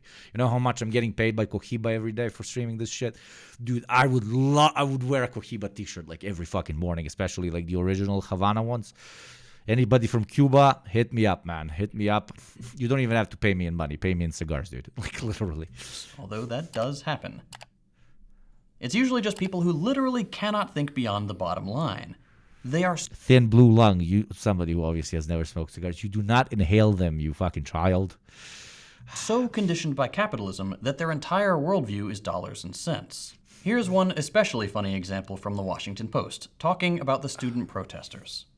Quote, "They could become investors in the U.S. defense contractors or other companies they want to influence. That would allow them to become activist investors and push for the changes they want to see from the inside as investors." Right, don't fight to break the system, join the hive mind. It'll work, I promise. It doesn't work in government, and it doesn't work in the corporate world. The people who try it get consumed by the machine. Or they keep their principles and they end up like the people in those Boeing headlines. Anyway, we tend to think of these two worlds, government and business, as separate. But under our terminal stage of capitalism, they're really not. The two are so intertwined that separating them is impossible. Let me give you an example. Not just impossible, it is fucking exceptionally idiotically fucking stupid, dude. It's just like I will no longer talk to you if we're in a room and you believe it's separate. I will genuinely walk out of the room. If somebody introduces me to someone who thinks that state and capital are separate, I'll tell that friend who met us to bring a frog or a dog next time because I would have a better conversation. Here's the CEO of Palantir. What I think is a often overlooked part of this battle is we kind of just think these things that are happening across college campuses especially are like a sideshow. No, they are the show. Because if we lose the intellectual debate, you will not be able to deploy any army in the West ever. If you need a refresher, Palantir was founded by the notorious Silicon Valley billionaire Peter Thiel, and they worked with the NSA to create the most comprehensive digital espionage apparatus ever conceived. Palantir was co-created with American spies. One of its earliest investors was the CIA, and the company will not disclose any of its contracts with the government, despite making over $1 billion from these clandestine partnerships. They were also heavily invested in politicians who were particularly gung-ho about the TikTok ban, which, as we all know, thanks to these politicians literally saying as much, was not about data security, but rather preventing the spread of pro-Palestine content. The United States government, the military-industrial complex, corporate spy networks, and a literal foreign government meddling in US affairs, all working together to crush whatever freedoms we have left. It's not a secret evil cabal. It is the logic of imperialism, the logic of capitalism, and the logic of fascism. We live in a fascist regime. So when you see one small piece of legislation chipping away at your rights, realize that it's not happening in a vacuum. Everything is connected. Today we lose our right to protest a genocide, tomorrow we lose our right to freedom of movement, and soon enough, we're avoiding eye contact with the jackbooted thugs posted in our favorite coffee shops and pretending like everything is normal. That's why this bill is so scary. It's a teaser. This is a smart pitch that JT is doing. I don't know if you're noticing it, like professional propagandist to you beautiful chatters. He's playing on the people that really care about freedom of speech, about like the classic American idea of what is given to them by their constitution, etc., etc. And he's saying them changing what anti-Semitism means is directly attacking those God-given American rights of yours. It's a really smart pitch for that type of audience. It's really good. For what's to come. I mentioned at the beginning of the episode that this channel is entirely grassroots. Oh my god, he changed shirts! Oh my god, he changed shirts! Oh my god, oh my god, oh my god, oh my god! Oh Lord, what is this magic? Entirely grassroots funded. It's a teaser. I mentioned at the his hair grew. And the plants moved from left to right. Since sponsors don't want to touch videos like these, we have to rely on the generous support of viewers like you. If you'd like to help keep this channel afloat and get some great perks while you're at it, consider becoming a patron on Patreon. All patrons, regardless of pledge amount, get early access to every video, plus access to go our check out Second Thought. Server. I mean, he has 1.7 million subscribers. I'm pretty sure you're subs, but leveling go system and monthly Discord Nitro go and giveaways become his members. sub. We've also got a bunch of other cool stuff like a book club, live Q&As with me every month, and a dedicated educator role for users ready to answer any questions you have about socialism. We've built a thriving community, and we'd love for you to be part of it. So if you'd like to join the Discord, get early access to every video, and help support genuinely principled socialist content, consider becoming a patron at patreon.com/secondthought. And don't have a second thought about it. Oh, yeah. Okay, we talked about American switch to the right. Let's talk about European switch to the right. Beautiful mods. Please adjust the title accordingly. Why Germany's AfD, also known as the Nazi Party, is losing all its allies. Also known as, well, let's be honest here, all blood, no soil party. Hey, Americans, please come buy everything we have here, and let's also burn the fucking planet. But no brown people. That is the new capitalist adjacent fascist boot that the Kraut loves. Wait, is in the recent cracker discussion, is Kraut now not allowed as well? Can I not call Germans Krauts? Would that be racist? Would that be racist? Ja trebam Švabe da ih zovem, ono. Ako bi znali kako ih mi zovem, onda bi bilo baš zajebano. Ajde da gledamo Buba Švabe, ej. Brought to you by... Now you can call them Krauts. Yeah, Toasty Android being so nice, like actually being like, oh no, I'm joking, okay? Brilliant.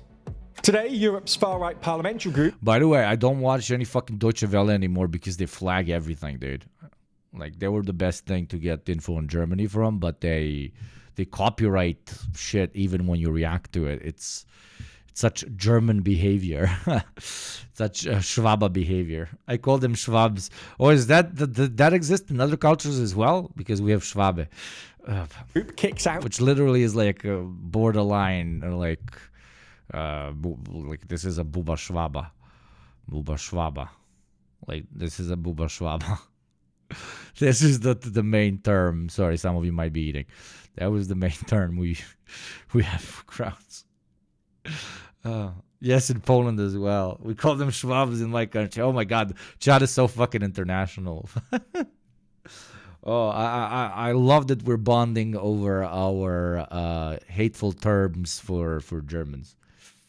The AfD. The UK general election campaign gets rolling, and China steps up military drills around Taiwan. From TLDR News, this is your daily briefing for Friday the 24th of May, 2024. Europe's far-right parliamentary bloc, the Identity and Democracy... Švabe su Švabians, jedan od germanskih naroda dolazi iz Bavarije. Yeah, so Švabe are Švabians that come out of Bavaria, one of the peoples. Yes, but I'm pretty sure most Balkan people call them Švabe because it associates them to Buba Švabe. Let's be fucking honest here, especially in World War II, when they would run at you like Buba Švabe. Okay, enough. Democracy, or ID Group, has kicked out Germany's Alternative for Deutschland party after a scandal involving its top candidate, Maximilian Krah. It comes just 2 weeks before the EU parliamentary elections, exacerbating major divisions within the European right. In a statement published yesterday, the ID Group said it had decided to exclude the German delegation, AfD, with immediate effect, adding that it no longer wants to be associated with the incidents involving Maximilian Krah. For context, these incidents are statements Krah made earlier this week in a newspaper interview, in which he said that not all members of Hitler's SS, the Nazi paramilitary group responsible for the Holocaust... Toasty Android, my favorite German, Austrian, I'm sorry. There's two words I want you to learn. Schwurbler is a grifter, so Schwurbler, and Wappler, Austrian way to say someone's an absolute idiot. I am a Wappler. Ich bin ein Wappler, Mann. Ich bin ein großer Wappler. Ich sage mehr dummen, aber ich bin ein Wappler, yeah. Cost were criminals. He added that... Yeah, Yanagi Bashi, they lived up as fuck, but I don't know. It was in my stream suggestions playlist, so I'm watching it. Many SS members were, quote, simple farmers who didn't have another choice. Krah's comments sparked fierce backlash around Europe, and he subsequently resigned from the AfD's executive committee, saying the party must preserve its unity. Now, if you've been following the TLDR EU channel... Die Partei muss ihre Unität haben? Ja. You'll know that this is just the latest incident out of many to have rattled the AfD in recent years. A former ally of the AFD over in France and the founder of the ID group, Marine Le Pen's Rassemblement National Party has, over the past few months, begun distancing itself from the AFD. The two parties' relationship began to sour in January when it was revealed that AFD politicians had held secret meetings with white supremacists to discuss deporting millions of Germans with immigrant backgrounds. Holy shit. Thank you very much, Dina Jr., for the sub with Prime. Welcome, a beautiful child soldier. Well, let me hear that again. The Rassemblement National Party has, over the past few months, begun distancing itself from the AFD. The two parties' relationship began to sour in January when it was revealed that AFD politicians had held secret meetings with white supremacists to Dude, when you're too racist for Le Pen, is this fucking wild or what? Holy shit. When you're too racist for Le Pen from France, man, I have there. You're doing some great things. Holy shit, dude. Just deporting millions of Germans with immigrant backgrounds. And this week, Krah's statements became the final nail in the coffin. Speaking to a radio station on Wednesday, Le Pen said, "Enough is enough now. The AFD is just going from one provocation to another." Who said only leftists infight, my dude? Who said only leftists infight, my dude? This is awesome. So how did the AFD actually end up getting kicked out of the ID group? Nazis held a secret meeting with the white supremacists. The mind is being blown, bro. Thank you, Eco Waves, the fucking legend, for the gifted sub. Well, the decision was close, as not all parties agreed. France's RN, Italy's League Party, and Belgium's Vlaams Belang voted to expel the AFD's 9 members, while Austria's Freedom Party and Estonia's Conservative People's Party voted to keep them. The Czech and Danish ID parties abstained, Congrats although on the this exams. effectively worked as a move to support expulsion. This now means that the ID group is down to just 7 member parties, the minimum required to form an official parliamentary faction. For its part, though, the AFD remains optimistic about its chances in the elections, with polls predicting that it will win 15 or 16 MEPs, up from the 11 it won last time in 2019. There's more on the way, but remember to subscribe and ring the bell for more daily briefing on Tuesday. Plus, if you want to support the channel like Max Sharpstein, then consider joining the new team with the first tentative plans for the live TV debates. For their part, the Conservatives appear to be pushing for regular weekly debates, whereas Labour have pushed for only 2, one on the BBC and one on ITV. Okay, that was the coverage. Okay, that was extremely interesting. Thank you, Lloyd's Money, for subbing with your Lloyd's Money. I love including money in your name and then the subbing. That's fucking hilarious. Yeah, now they're going to talk about the analysis of what the fuck ever happened between the two right-wing parties of the UK. Unfortunately, Labour has sucked major cock since Comrade Jeremy was ousted. Okay, let's listen to the list. Let's watch the fucking Libertarian Convention. So somebody sent me this shit, man. So the Libertarian Convention, mods write something like Libertarian Hogwatch. Okay, I've not pre-watched this. I want to be surprised. Libertarians are arguably the most stupid people on the planet. I will find it borderline immoral to make fun of them for the simple reason that I genuinely think they're not okay. I really think they're not okay. I mean, look at this gentleman. This man is not okay. The Hardys. But yeah, vibe check. This is they have a little vibe check, and he has many buttons of his many political identities on his. Okay, smell watch. Libertalioids. Yeah, let's call them libertalioids is the new term, okay? Le Pen just thinks it's better for her to, Ellie513, for her straight to kick out the Germans. It's not because they're actually different in views. The French just don't like exposing themselves for who they are before they can take over. Absolutely. Absolutely. By saying they out-Nazied the French Nazis, I meant they showed their hand a bit too much. And enough is enough. I am Le Pen. Okay. Let's watch the libertalioids. Okay, I need a better word. Libertalioids is a bit of a mouthful. Something that they've never given their partner ever. I get it, a mouthful. They've never given a mouthful to their... Yeah. If I need to explain it, I swear. This is the Radical Caucus. We believe not only in the right to keep and bear arms, but the right to keep and bear nukes. What? We believe not only in the right to keep... The right to bear nukes. And what would you do with a nuke, my man? I don't think you can pick one up. Bear arms, but the right to keep and bear nukes. nuclear weapons? Of course.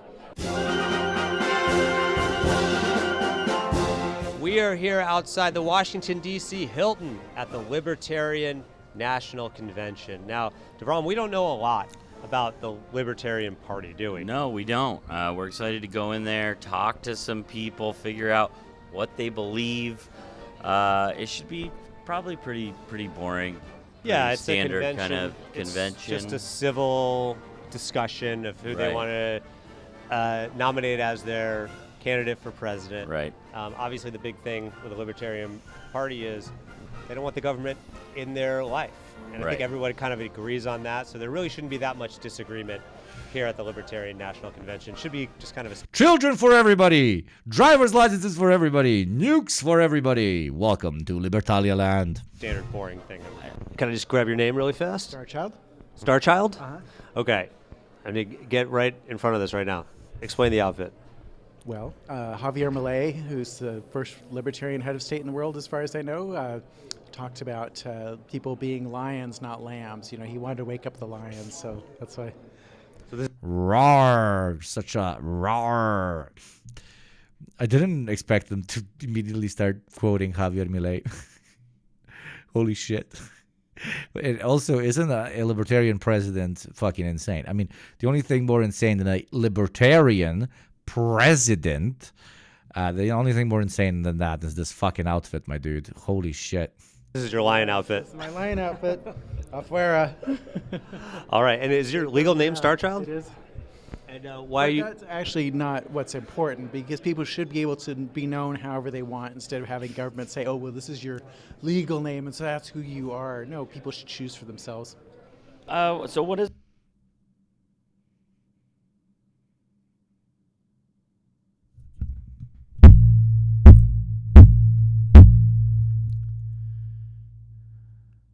does it mean to you to... I'm bleeding now. Yes, I am. To be a libertarian? So we believe in less government on every issue, all the time. We believe in consistently shrinking the state any way we can, any way from lowering your taxes by a... Speaking about shrinking the state of Twitch, an ad will play in exactly 2 minutes and 30 seconds.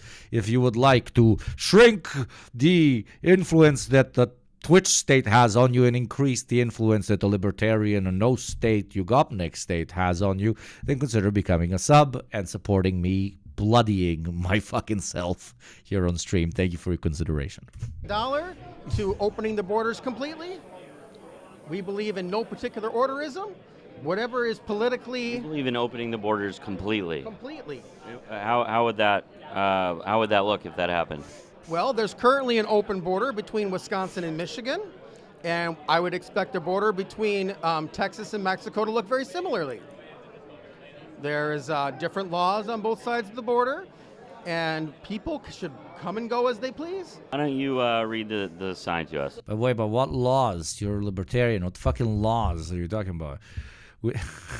My dude, a law is not a law, my dude, if there's no state, my dude, to actually implement it, my dude.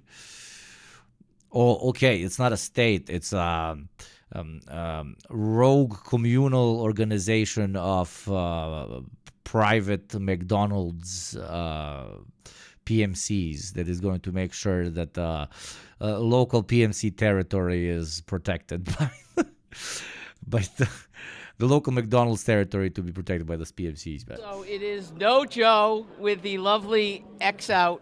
Almost everything is wrong. And I hesitate to say almost because I'm not sure I need that qualifier. Time to resist. NoJoeBiden.us is the website. Oh, we're so doing this.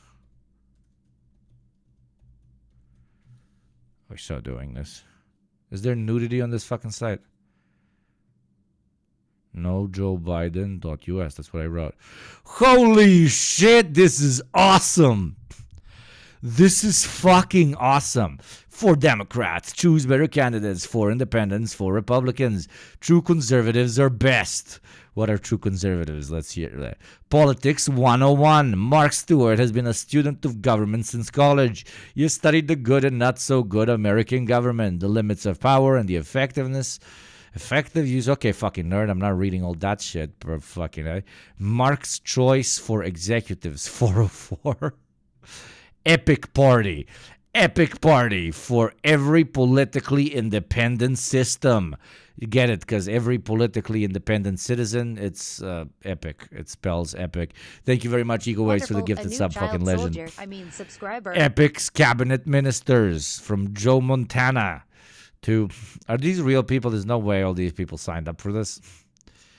I don't think these people know they're on this list. Are these people on this list? I hope these people know that they're on this list. Judge Judy. Yeah, I don't think these... Vanus Williams. Yeah, I don't think these people know they're on this list. So this is who he would like to run the cabinet. 24 for 24. This is one influencer choice for libertarians, unless serving governors in state needing full-time attention. These women and men have a higher national calling and would serve us all well in the positions below. Oh, Candace Owens, yes. The libertarian to far right pipeline is always. Oh wait, what pipeline? It's already there. Joe Rogan, hell yeah, Joe Rogan for Homeland Security, motherfuckers. Joe Rogan for Homeland Security. Let's fucking go. Am I slowly being radicalized into joining the Epic Party? Hey, dude, we are fucking Epic Party stands, man. We are Epic Party stands. Am I wrong for not knowing who any of the... Judge Judy for co-HHS secretary. Hell yes, brother. Hell to the fuck to the yes. Vivek for Secretary of State. Let's fucking go. Let's fucking go. Epic for libertarians. Epic, every political independent is an endorsement party. We are running no candidate, but we point all the most conservatarian, liberty-minded, Jeffersonian. Pick one, goddammit, dude. Goddamn, the schizophrenia is real. American candidate into the race. Eric's recommended congressional candidates. Okay, now it's getting boring. Epic's 2020 recommendations. Is there something bigger? No, Democrats and Republicans. Why not Democrat? This is the party whose leaders have jettisoned all traditional American values. They regulate business. They use speech codes to quash opinions. They let a person's race color their decisions. What? Let a person's race color their decisions. Okay. They really wanted to say color after race. I don't know. That's strange. Give illegals. Dude, you're libertarian. How is somebody an illegal? Yeah, I'm done. My brain is already fucking gone at this point. And I ran with this sign in New Hampshire and Vermont. New Hampshire did not go well. 11th place. It should be something everybody here can agree on, whether it's you believe in re-legalizing cocaine, or if you just kind of laissez-faire and like the Statue of Liberty. We're here at the Libertarian National Convention here, the biggest gathering of beards in the country. It's basically a beard convention, a lot of people with beards. Libertarians only agree on one thing, yes, and that is fucking children. Are here. There's one with somebody with a beard now, kind of looks like Santa Claus. I think facial hair is just, it's a joy of being male. It's a privilege we have. We should rejoice in it and take advantage of it. And, libertarianism is all about expressing yourself, and I think expressing yourself through facial hair is a legitimate way to do that. And yes, you fucking no facial hair having cuck. Pretty much everyone in my organization who has the capability of growing facial hair has some. I see probably about 90% of the men here have pretty long beards. Yeah. Why is that? I think libertarians just like to be a little bit different. They like to go against the grain of society, and for such having a beard was going against the grain of society in fucking 1985. My dude. Such a long time. It was what? How is having a beard edgy now? Am I missing something? Is having a beard edgy now? Like at this point, like dudes, like majority of dudes have beards. The vast majority of dudes have beards. like the mandatory uniform is that you're clean shaven every day. And so doing something, it's like getting a tattoo, or it's like dyeing your hair a crazy color. It's just a way of being an individual and standing out from the crowd. Libertarian. Yeah, but when you do any of those things only because you want to stand out of the crowd, you're cringe and fucking blue-pilled as fuck, man. The least original thing you can do is to do something only because you want to appear original. Thank you for coming to my TED Talk. Libertarians are kind of famous for their beards are dude makeup now. Their belief in gun rights. Do you subscribe to that? Do you feel that way, that people should be allowed to have their ownership of their firearms? So this is the Radical Caucus. We believe not only in the right to keep and bear arms, but the right to keep and bear nukes.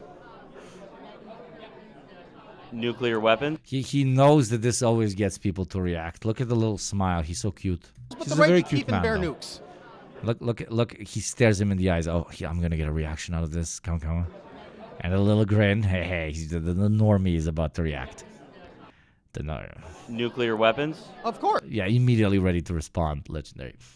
Things will probably get worse before they get better, but they will be worse for a much shorter amount of time if you empower individuals. Well, if everyone gets blown up by nuclear weapons really quickly, then that's a very short amount of time. Well, in that case, I love Jesus, and I hope you do too. We're all meeting the afterlife. There is a full bar. Look right here.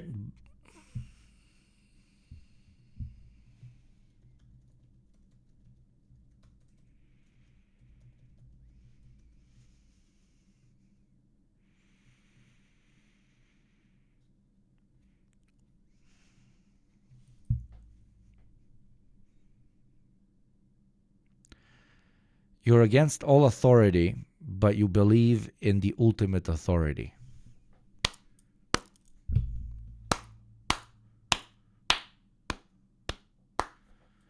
Bravo. Religious libertarians. Let's fucking go, bro. Here, Bar over there's a there. full bar. What would you say? I would say like 40% of the people here have had a drink in their hand. Is that a screwdriver? It's a fuzzy navel. What's a fuzzy navel? Vodka and orange juice. I thought that was a screwdriver. Well, I'm not sure, but it's good. It's good? This is the first thing we can agree on. Holy shit. Yes. How many have you had today? This is the first and only. Speaking, I should start drinking, shouldn't I? Oh my god. Let's fucking go. Is there peach in there? It is a Friday anyways. Peach schnapps or juice? Can I smell it? Smells like just like orange juice and vodka. It is. That's a screwdriver. Drinking a mimosa? Oh, yeah. How many have you had today? One. One? Goes right to your head though, right? Yep, perfect. We can be in compliance with our bylaws. No. We won't have people challenging our presidential and vice presidential nominees. We are here at the Libertarian Convention now. They have labeled this convention the Ungovernable Convention. Here behind me, of course, they debate how to pick their leader, how to govern. There is an ambiguity in our bylaws, like what the definition of what the National Convention means. A simple majority vote can solve that problem. What's everybody arguing about right now? Whether it's an issue as to certain delegates, whether they should be seated or not. There's been a motion made to challenge Wisconsin and Oklahoma's alternate delegates. What are you guys talking about? But why are they respecting Wisconsin or Oklahoma as concepts if they're real libertarians? Like, what the fuck? Don't you want to tear down any of those concepts and replace them with the ultimate McDonald's flag? Because private property, for some reason, for right-wing libertarians is above the need for eternal and absolute freedoms for all people. Something that, okay, the anarcho-syndicalists are super based on, but again, they go that extra fucking step. The right-wing libertarian just wants to replace the White House with the fucking McDonald's house and the fucking president with the clown president because they'll buy the whole country. And now they're debating about who's like a delegate from what, like as the gentleman said. Like they're against governance and yet they're choosing who to govern them. What the Talking about right now? So right now, what we're Kubashi, I'm legit confused why there's so many women here. The women have fallen too, my friend. The women have fallen too. Back in my day, women used to be based as fuck. Now, this is what allowing them into capitalism has led to. Okay, brothers. Trying to do. Only white people, though. Give it another decade, dude. Give it another decade. We're gonna have libertarian Mexicans, man. Is figure out how. I'm from Washington State. Washington State and Oklahoma have not been able to get our delegation seated. We've been fighting for this. We already voted for it. And right now, we're trying to make the argument that there is a way to solve this. We already voted on this. There's a way to solve this other than to amend the bylaws and then vote on everything again. Just look at the. I hate being like what the right wingers do to us when they pause a video, when they're looking at communists and they're like, look at what these people look like. But holy shit. Already voted on this as a. Like, talk about being fucking stereotypes. Holy fuck, man. Does that guy. Oh my God. Is that a fucking fedora? Is that a fucking fedora? That is a fucking fedora. Ah, God. Is that a fedora? Body. So how close is the... Yes, it's a fucking fedora. Oh, my God. Respect. Wear the traditional dress of your peoples with pride, okay? So wear the traditional dress of your peoples with pride. Take hold of who you truly are, my libertarian brothers and sisters. Libertarian Party to picking the presidential candidate here at the convention? You know, I wish we were doing it right now. It seems like for a group of thick Millet, Jesus, Xena, you're fucking savage. Libertarians that debating these like bylaws, it feels like a very rules-driven conversation here. It's just a surprising thing. It is a surprising thing, right? It's supposed to be the party of love and individualism and all this, and Robert's Rules of Order is a cancer. Become ungovernable. I mean, that's what we do here. Yeah. Will there definitely be a nominee by the end of this? Yeah. I hope it's Chase Oliver. Like, I know you might be expecting some like deep analysis of this, but I refuse to do it for libertarians. My deep analysis of libertarians is they are incredibly fucking stupid. That's it.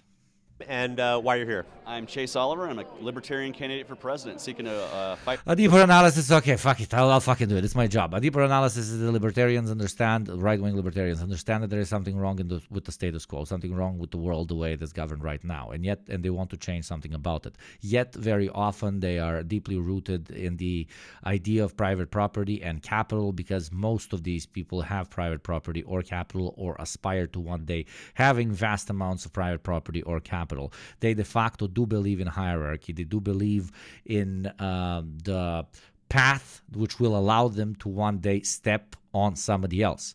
But when it comes to governance, when it comes to the government, when it comes to the state, then they do not believe that they could reach such echelons of quote-unquote power, and therefore completely reject it. So these are people, again, to repeat myself, who understand that something is wrong, but also want to be the big boy with the many stores and many private properties. Yes, indeed. And therefore, they cannot... Basically, they cannot understand the contradictions that they would need to understand to achieve class consciousness, because they lament in those contradictions, because they don't want things to inherently change. They just, instead of 10 sticks hitting them, they want 5 sticks to hit them, and that's it. That's literally just it. It's a liberal with a caveat. You know, a government-hating liberal. That's it. That's all. That's the whole premise. Fight for a world set free in our lifetime. All right. So how are things looking for you right now? We're really confident going into the convention that we have a well-run campaign structure. We have the delegate math, I believe, on our side, and we look forward to winning this nomination so it can be a real contrast to Trump, Biden, and even RFK. And if you had to bet on it, what do you think the odds are that you become president of the United States? Well, you know... Freedom for those who can afford it. Everyone else can eat shit. Exactly, King Vidora. The truth is that it's a tough road to climb when you're challenging the two-party system. But there are other victories you can have outside of that outright win. You can change you can push the Overton window. Remember the Matron's Militia. Remember in Elder Scrolls the little symbols from the Thieves Guild that tell you which houses to rob? That's how I perceive libertarian symbols. Cash markers. Here are the peppers in gun whales. Go towards liberty. You can win ballot access and major party status in states all over the country. And what I say is we're going to build the party foundation up so that we can start tearing the state down. In 2 sentences, what is your platform? My platform is this. If you're living your life without force, fraud, coercion, theft, or violence, your life is your life, your body is your body, your business is your business, your property is your property. It's not. Sentences, what is your platform? My platform is this. If you're living your life without force, fraud, coercion, theft, Private property, private property, private property. All of those cause that. or violence, your life is your life, your body is your body, your business is your business. Your life and your body cannot coexist with private property and capital Wonderful. generation. A new child It's your property soldier. is your I mean, property. It's subscriber. not mine and it's not the government's. If you had to pick. But then private property is you owning your own little government for your employees. What? Again, I hate, it's not fun to debate these people or discuss anything because it's just stupid. This is just stupid. Thank you, EcoWaves, the legend, for the gifted sub. Thank you very kindly, as always. A Democrat or a Republican, a Joe Biden or Donald Trump. Gun to your head, who would you vote for? The gun would go off. Oh yeah, that's legendary. Yeah, that went all over TikTok. That's very funny. Something that's kind of interesting, RFK Jr. Is scheduled to speak. Yeah. We're here for an When I was 18 years old, I was a libertarian. That was like the first ideology that I interacted with. I was like, okay, this fucking makes sense. Governments are evil and fuck us all over. And, I was a libertarian until I worked my first job. And I was like, this shit, why do we not apply the same tension to the owner, but only the police officer? The fuck? Or the politician? The fuck? If you're a libertarian longer than for 5 minutes, you need healthcare. You need to be helped. RFK event, and you can schedule to start, I guess. Danger Lean. Libertarianism is like a 6-week process for most people. Exactly. There is no free speech either with private property, business owners telling you what you can say. Exactly. Deep Space Renegade. It was scheduled to start 2 minutes ago, but just look at the crowd. It's a huge packed house here. Not a seat empty. They even have a bunch of areas. 2 minutes ago, but just look at the crowd. It's a huge packed house here.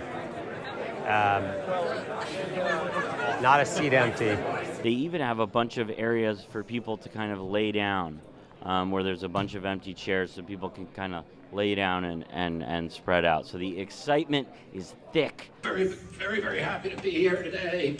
Oh my I'm God. going to speak about the United States Constitution and a constitution that only enumerated government powers, but nowhere limited them. And so thanks to George Mason, the Bill of Rights was designed. Thank you to the legendary Ora 69420 for the gifted sub, who reminded me that Ora in 2 minutes exactly an ad will play, which is a direct affront to your constitutional rights of freedom, where you also want to destroy the Constitution as well because it's limiting your freedom. So you can become a sub and allow only me, Ugopnik, also known as McDonald's Private Military Corporation, to limit your freedom versus the Twitch state to limit your freedom. Choose your oppressor. Be a true libertarian. Free yourself from the shackle of the ads, only to throw yourself in the shackle of something else. Thank you kindly. Ad plays in 1 minute and 50 seconds. Donald Trump scheduled to speak. Now, those are not libertarians. No, not at all. Not at all. Probably everyone has agreed that that's okay and won't have an issue with that. I mean, they invited them here. I'd assume everyone in the party would want them to be here. It's as if these sorts of majority of these, especially reactionary third parties, only exist to help the current status quo continue in the direction it wants to, with party duopoly, where they quite literally own all the third parties in order to make the country look like more of a democracy that it isn't. And I love how we can throw this comment always, rightfully, at, for example, states like Russia, where do we say, opposition is mostly controlled, and yet in the United States, where opposition is mostly controlled, that somehow is not an argument that will be taken seriously. Haha, you got me called out of hypocrisy in the United States government. This is why I make the big bucks. Well, what are your thoughts on Donald Trump speaking here tomorrow? I can't repeat what I'm thinking. It sounds like it's not a good thing, though. It was ridiculous. Okay, some are principled, I guess. I'll respect that much. He has his own platforms. He doesn't need ours. We pay for our own mics. We pay for our own dais. We pay for our own conventions. He has his own. How do you feel about Donald Trump speaking at the Libertarian National Convention? If he was coming here to debate our candidates, and this is true for Joe Biden or anybody else, I would welcome that. But he's not coming here to debate us. He wouldn't even debate his fellow Republicans all primary season. He ducked the debates. You know, they were calling him Donald Duck, which I thought was very fitting. If you could give a message to Donald Trump, what would it be? Go away. Why didn't they let you speak there? Because she says it's because she didn't see me and she saw him. Well, you've been here for at least almost an hour, right? They know Correct. what they're here to do. They just don't want it done. Now my motion's going to become a question. Dude, this reminds us of us, man. Reminds me of us, chat. Not only leftist infighting, these dudes do it too. It's very wholesome to see. Of privilege, because because RFK is speaking at 3:40. My motion pertains. Oh no, yes it does, because this time is going to RFK instead of our presidential candidates, and I'm trying to get that time back. And these people are running the clock, and that is unfair to us as a party. And make a comment about the. And the classic, they do not actually in any way question power because they want to participate in the election itself. It's a perfect control opposition. And I guess in the libertarian context, they're like, let's have a controlled opposition for all the idiots. You know, you have controlled opposition for all the far left people, for all the far right people, for different like specific interest groups, etc., etc. And for libertarians, they're like, we need controlled opposition for all the idiots in the country. So they don't like in a lot of countries, so they don't run on a ironic candidate who ends up winning, like how Zelensky won in Ukraine, or how like the boot guy in the UK is like very popular. The Trump bullshit. So, excuse my language. No, you say whatever you want. Yeah. Many of us are angry that he's being featured. And why are you angry that Trump's going to be featured here? It's insulting that, you know, one of our opponents, especially from the duopoly, is taking up our convention space. Yeah. And what are you planning on saying? You'll wait and see. All right. A little suspense there. So there's going to be a literal elephant in the room tomorrow with Donald Trump speaking here. What are your thoughts on Donald Trump, a Republican, coming to speak here at the... Unfortunately, it wasn't a fedora. I'm very disappointed. Why are you abolishing the traditional uniform of your people? What is this? Duopoly influenced, non-fedora wearing. You're ascribing to trends, and trends are inherently authoritarian, my friend. Libertarian National Convention. Well, it's probably the first time we've ever had an actual war criminal speak on our stage, so I'm not very happy about that. I think it's ridiculous. He's going to say lots of things that we want to hear, but just remember that he said a lot of things we wanted to hear in 2016 and 2020, and he didn't follow through on those things. Thank you very much to Chris Nodisha for the sub. Welcome, a beautiful child soldier. He's a grifter, he's a liar, and I don't trust him as far as I can throw him. How far do you think you could throw him? Not very far. He's a pretty fat dude. I'm gonna vote. I'm gonna vote so hard. Trident bomb is gonna genocide women's rights. So what are you gonna say right now? Oh, I've got a motion to claw back the floor time from RFK and Trump and give it to our candidates. And are you up next? I'm privileged. Wonderful, a new child soldier. Subscriber. What? Thank you very much, Eco Wave, the fucking OG, fucking shooting guns, motherfucker. Thank you very much for the gifted sub. It's a privilege matter. Well, is this on? Can you say, like, I have a privileged question? Yeah, I might say it right now. Yeah. This is a matter of privilege. Imagine, I am for an incredibly authoritarian American state in which all whites, whenever they say, before they say absolutely anything, they must say, I am privileged. So a white is buying Starbucks coffee, he must go and he must say, I am privileged, can I have a double macchiato? Microphone number 3, question of privilege. Madam Chair, delegate from Connecticut, Dan Reel. I have a time-sensitive motion that pertains to RFK and Donald Trump's speaking time, and the motion was submitted hours in advance in writing and we have filibustered our way out of avoiding a motion co-sponsored by 43 delegates that everyone wants to hear and debate. You want to see something incredible in the background that I just fucking spotted? A new child soldier. I mean, You want to see subscriber. something incredible? As he is talking, I want you to look at the people here and what they are doing at this convention. Just watch. Madam Chair, delegate from Connecticut, Just Dan watch. Rayland, I have a time-sensitive motion that pertains to They are playing Uno.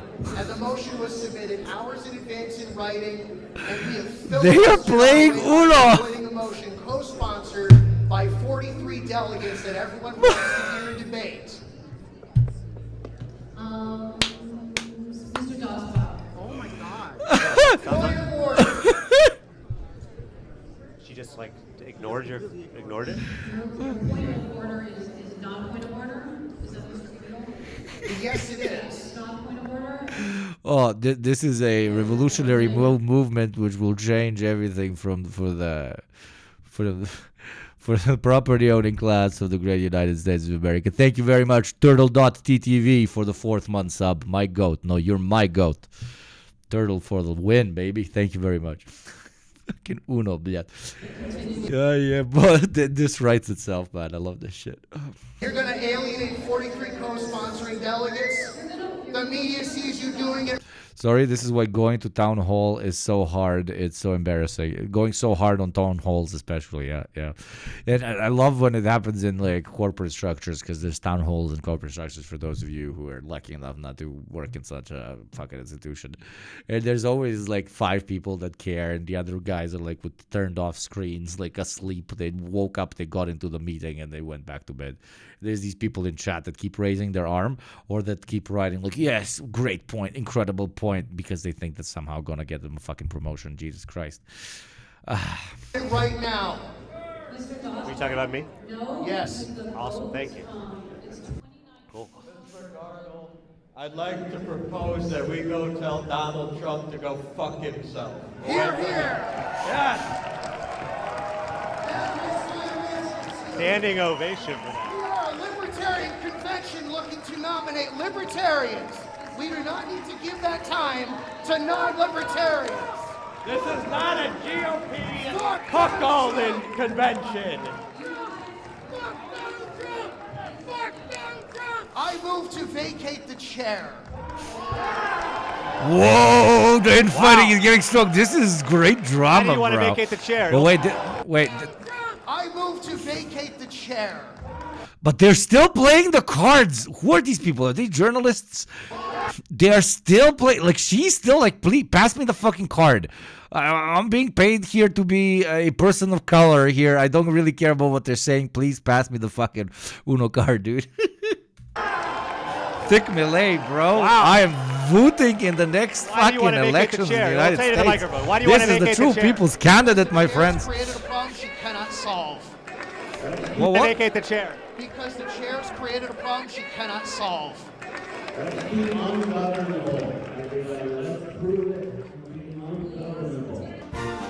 We are ungovernable. Let's prove it that we are ungovernable. Oh, God, dude. They're trolling a bit too hard. This is no longer a part of journalistic integrity.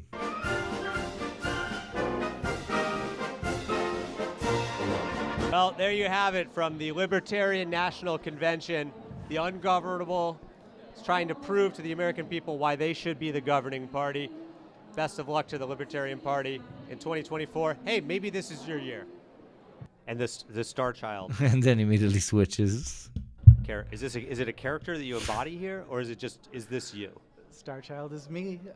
The character, to the extent of character, is just the Argentinian lion. You know, the people waking. Well, funny enough, like the libertarian ideology is absolutely compatible with the current status quo. They just need to buy enough private property and then just live on that place in their own way.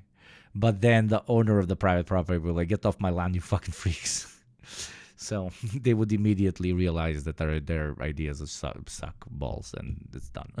Yep, and demanding our rights. And freedom. What type of drugs is he on?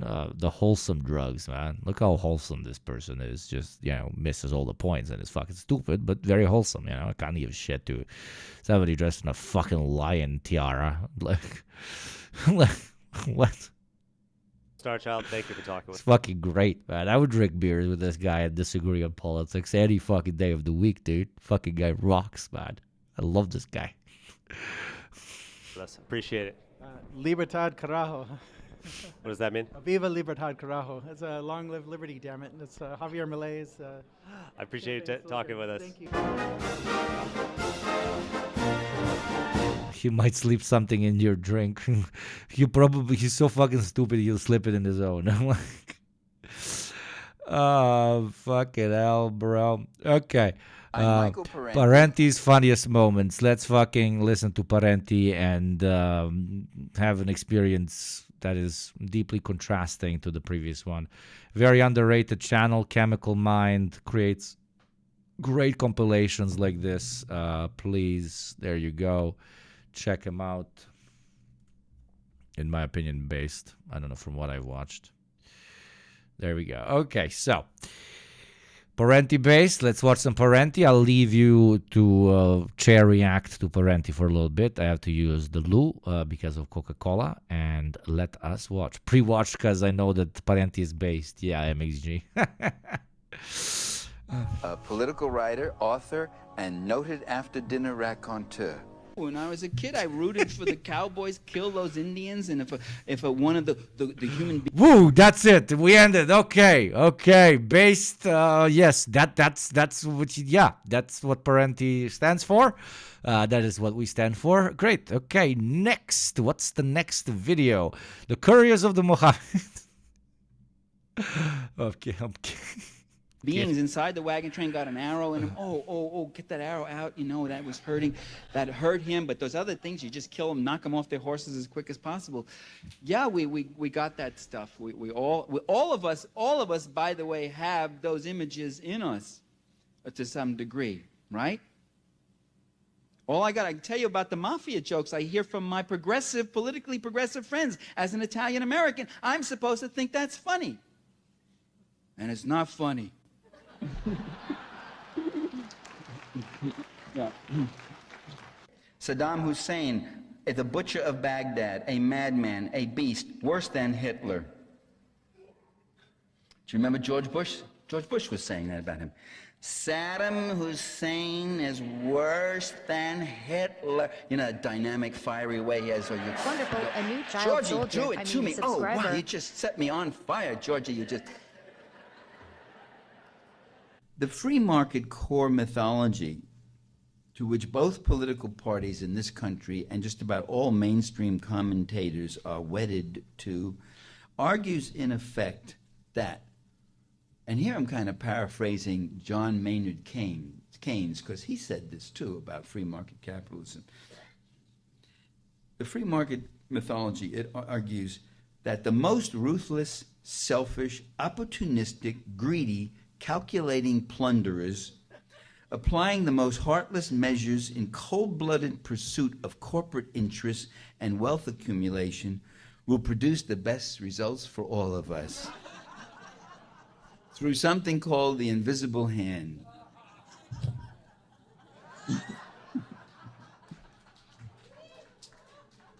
Mankind is mankind, and no matter what system you would have, socialism, Why did you call on this kid? or capitalism.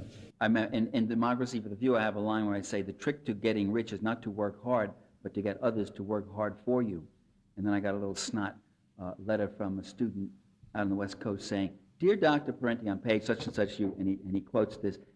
I could see him snickering with his fraternity friends as he wrote the letter and saying, I think that's very good advice as to how to get rich, and I would like to get rich. Do you have any further advice as to how I can exploit others and get them to work hard for me so that I could get rich?" And he signed it. I've decided I'm not going to debate these people anymore. I write serious letters, I give serious responses. But to this letter, his name was Ted something, so I just wrote on it, I said, "Dear Teddy, some asshole sent me this letter and signed your name to it." And I folded it and sent it back to you. which I don't think is the response he was expecting. But I said, and this is my answer, I would wear that label proudly if I knew that you understood what I meant by Marxist.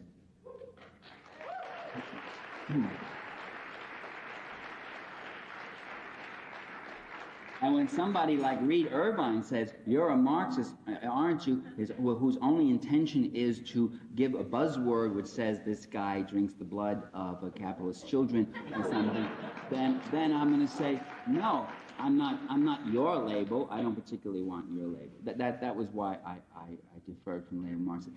And you see, there's something about saying Marxist when I write a book about the media, and you remember the point I made. I said, look, I wrote the book about the media. I don't know what Karl Marx has to say about 20th century U.S. media. I think he has very little to say because, he left early. But I am back, you beautiful sons of motherfuckers. Come on. Thank you very much to EcoWaves who gifted the sub while we were away. We are drinking a Grey Goose today, the rich privileged people shit. I have a bit left in this bottle. It's nice vodka. It's decent vodka. You can no longer get good fucking quality, high quality, fucking good, high grade, motherfucking good quality Russian vodka anymore because, they fucked up and did an invasion. So, say we're drinking French shit like Grey Goose or Ciroc. Ciroc is preferable, but I've already drank my Ciroc. So, we are drinking fucking Grey Goose, the shit that you drink at clubs when you want to show off to people and get a decent table. If you know what I mean, you know what I mean.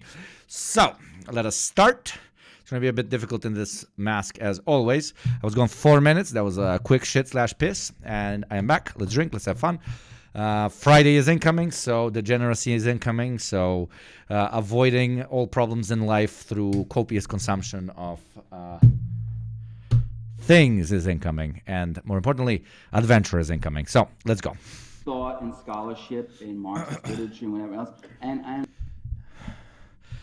Jokula, puši kurac, jebem ti sestru u pičku. No, and I feel that it's like a scholasticist thing. Oh, you took your formula and you applied it here. I don't see these things that way because I'm a Marxist. It's the opposite. I started seeing these things and then I began realizing that there was an analysis that had... Very good. Thank you very much, Gabbert Spiller, for the gifted sub. I have to stand up when I drink, but I'll try and drink it from here so it doesn't look like I'm faking it, but yeah. For that. This is the pour. Somebody's asking for the pour. This is the pour. This is the pour. Okay, Parenti, entertain us. Unfortunately, isn't yellow, but we can live with white Parenti.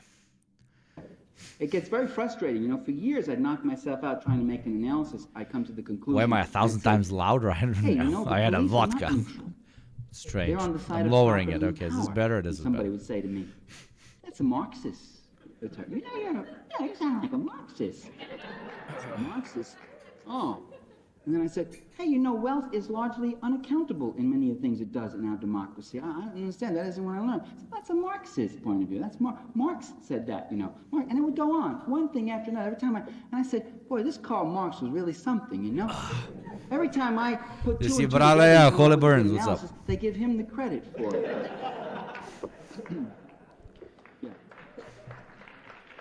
We have some ice. And Keynes really, he mocked that too. He didn't have as many adjectives as I did, but he said, how do they think that the most wicked, that was the word he used, the most wickedest people pursuing the most wickedest ends for the most wickedest means are going to produce these beautiful, what an interesting theory. Where the hell could they ever gotten it? Marx had 3 words to sum up the entire process of corporate capitalism. It was accumulate, accumulate, accumulate. And I like that quote because he's recognizing, he doesn't really go into it, he avoids psychology, and I usually do also, but I think it's time we have to treat some of these guys, put them on the couch or something. Since we can't put them on the guillotine, we have to, no, I didn't say that. First thing is we have to inform ourselves about what's... The game is... every time Parenti says something based, you must drink. I'll be under the fucking table in 5 minutes, but... Going on. What is Monsanto? Why do they... Which we're not, like, this is water. Do these things? Why aren't these people being shot? we have to ask those questions. No. An ad will play in 1 minute, by the way. So if you want to guillotine the ad for $5 a month for free through Prime, or you want to gift the guillotine to somebody else, please do consider supporting the show. Thank you. I say that, I'm so tired. Did I mention the mic was hot? Yeah. Oh, I was on. Oh my God. You're exploited, especially as a taxpayer. Who was it? Bacon. Which one? This is when you get old. You shouldn't stray from your notes. But some noted commentator who prefers not to be mentioned right now.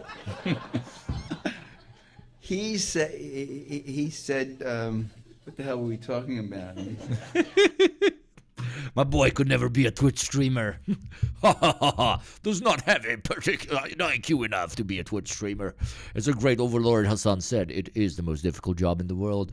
Oh, he contributed immensely to Marxist thought. I'm talking about Parenti. No. He forgot what he needed to say once. No, ho, ho, ho, ho. You are no longer a comrade worth my respect. It's happening to all of you, too. This microphone has a mind of its own. And during those years when he was doing that, that's what I hate about these things. You can't regulate your distance from the amplifier if you really want to get going. You can step back and shout, but this comes with you.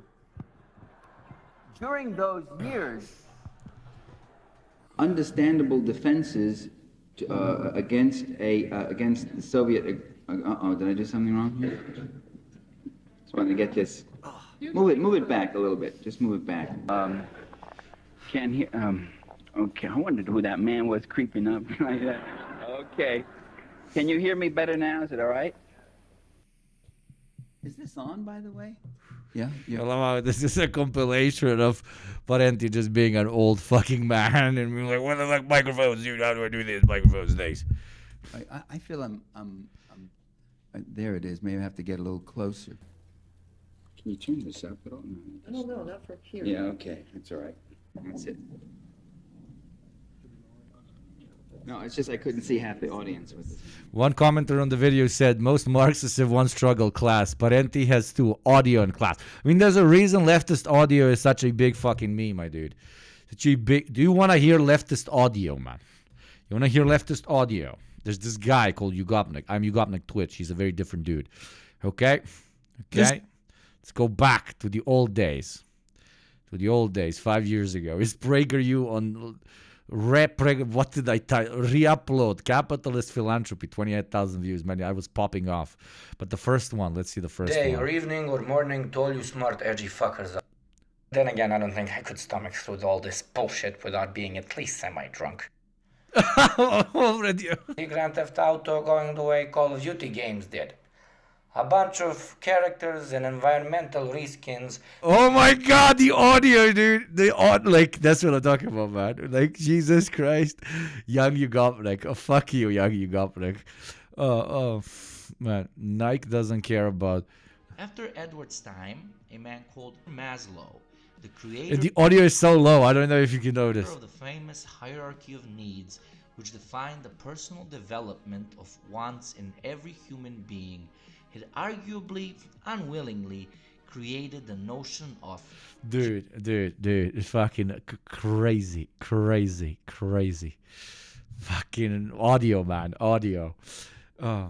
Okay, great. You always have to, certain concessions to the media, always. Okay, there we go, right. This doesn't have any projection. You got to stand like this with a... You can't get it a little higher, huh? Never mind. Wonderful. A new child soldier.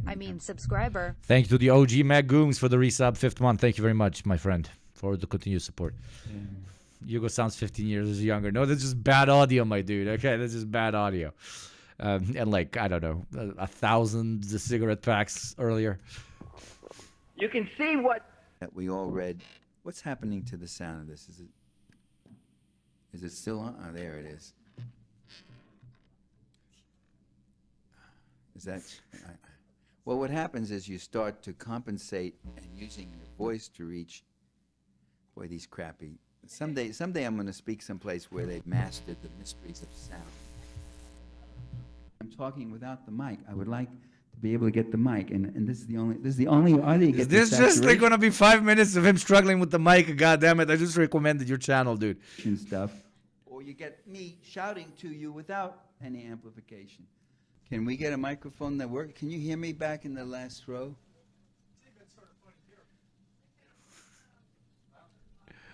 It's there we go. Without the hump. That seems to be out of range, actually. Like if I didn't betray the cause and I'm now like a traitor of communism because I tell you that I need subscribers, I would literally talk like this. Hello, chat. Welcome to yet another episode of the program. Today we'll be live streaming and making this Friday feel like a Wednesday, my dudes. How are you doing?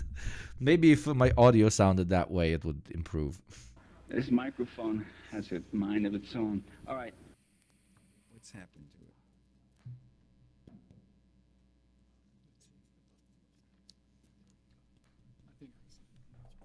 it? ZVH, don't make my Friday into Wednesday, my dude. Yeah?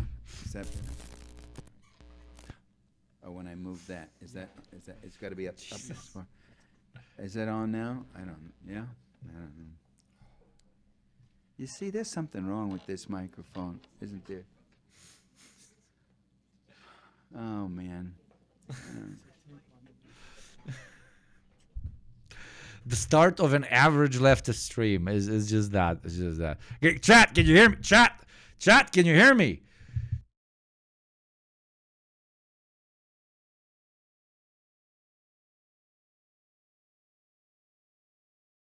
Can you hear me, chat? Can you hear me? Can you hear me, chat?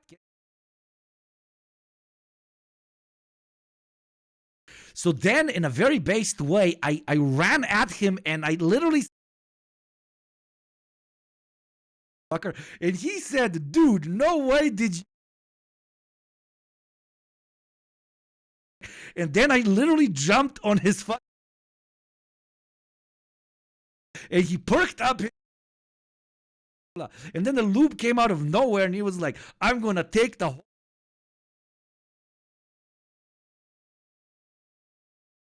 and man, it was like stroke and stroke, stroke and stroke and stroke, and then at one point he started going okay, I'm pushing it too much, but yes, leftist audio, there we go. It's dead. It's gone. No. You guys love that story, right? It was insane, unhinged story, man. Insane story, dude. Piece of tape where? That's not the button. I don't think that's the button. I'm going to have to talk like that. You see, this is, when they check the sound, they go, checking. Yeah, this works. This is playing. It's fine. But nobody stands like this and talks. Even there, it's slipping away. All right. When I go to on these talks, they always say, "Do you need a PowerPoint? Do you need slides?" I said, "No. All I need is water, and a sound system that works." And sometimes I get the water. You know? Let me just see if this one is still alive in my.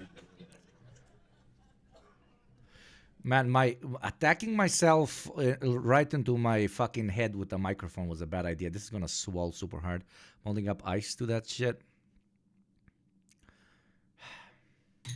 This motherfucker wants a socialist revolution. Can't even handle a mic to his head. Yeah. Neither can your mom, but. My unfulfilled ambition is to go to a college where they've got the sound system down. I don't know, but it's just. I mean, how long has amplified sound been with us now? About 100 years. Oh wait, no, you guys are gonna do all that. Grab some alcohol on it, okay. We can move it. Oh shit, that burns like a bitch. Listen to the New York Times. The New York Times did a little, there's a couple of paragraphs of psychobiography they had on Milosevic. And I want to read it. The people who write for the New York Times are very brilliant. Ooh, they're so brilliant, the New York Times people. They must be because they think so themselves, you know. And so it must be true. So I want to read this brilliant passage from the New York Times. And they're from New York, don't forget. Hey, I'm from New York, but I'm really not brilliant. If I were, I'd be writing for the New York Times.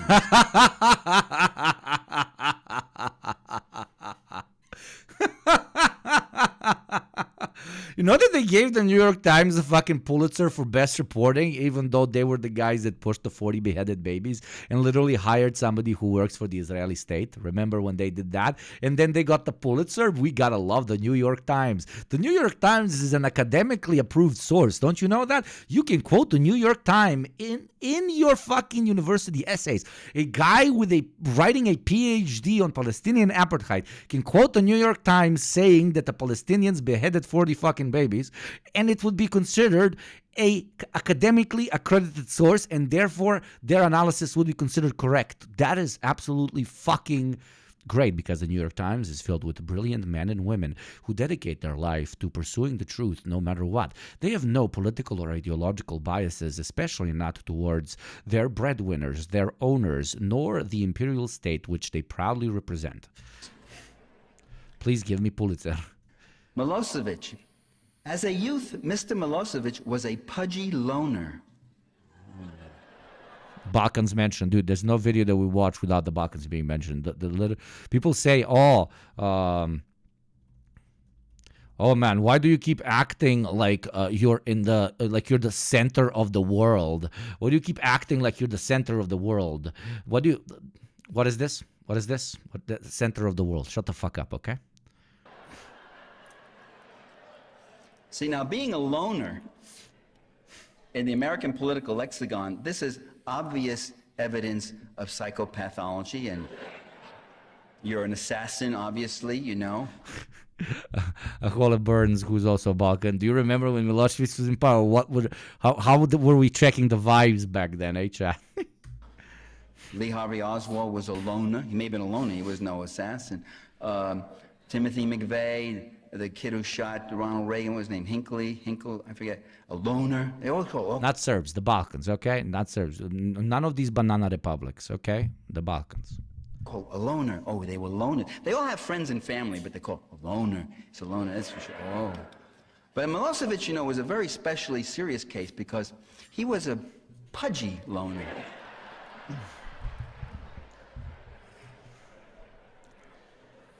See, now, pudginess is un-American. I mean, I don't think so. I think pudginess isn't bad at all, but pudginess is un-American. Now, if Milosevic, though, if he was a lean loner, that would be bad too. So it's best not to be. Americans be like, "Hey, we can criticize Milosevic on hundreds of topics." No, he's a loner and he's fat motherfucker. Either pudgy or lean. Let me take it. Read this whole quote to you. Like Balkan people like taking L's ever since Tito. Like, look at this man. Look at this man. Let's talk about Serbs in particular because their L's are the biggest when it comes to choosing their presidents, arguably. Look at this man. And then immediately they replace. Look at this, like incredibly handsome dude, and then they replace him with this thing.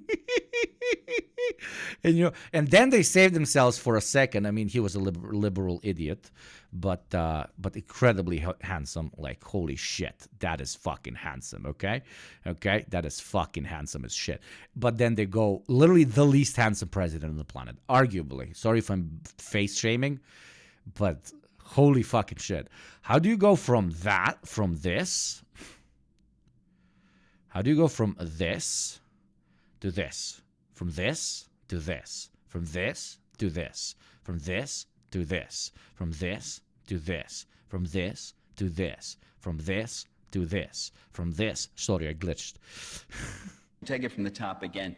As a youth, Mr. Milosevic was a pudgy loner. That's 2 strikes, pudgy loner. Also, like from Tito in Oval Office, smoking. Okay. Mr. Tito, there's no smoking in the Oval Office. Good for you, was the response. Okay. From being received in the Oval Office like this to this. So, from this to this. From this to this. From this to this. From this to this. From this to this. But no, all Balkan reactionaries be like, "Nah, we were so weak back in communism, bro." Dude, he literally gave you a cuck chair. You know how there's like a cuck chair in every hotel so that the cuck can potentially watch? Well, they gave him the cuck chair. Done sports. Strike 3. Called to the principal's office.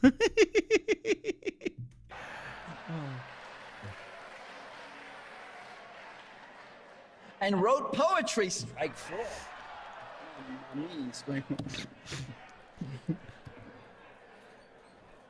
Does anyone need any further proof that here was a psychotic killer nerd?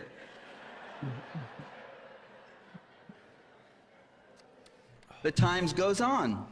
Today, Milosevic is often described in Serbian profiles as reclusive and moody. His country's being bombed into the ground. He's moody. With few friends. Yeah, a lot of them are dead. Damn, I wonder why Serbia is siding with China. The only base thing that Serbia is doing, arguably, is to an extent far foreign policy. Not the saber rattling in the Balkans, but the China shit. Okay, good, based. Though in public appearances and interviews, he can be as effusive and happy as a door-to-door salesman. Fascinating, isn't it fascinating? So we have an effusive, reclusive salesman today. Even the managing editor of Foreign Affairs, the most established... He was in a bad mood, so he committed war crimes. ...of journals. He was, because he was fat, he was really craving some food, and he was in a bad mood because he was craving food.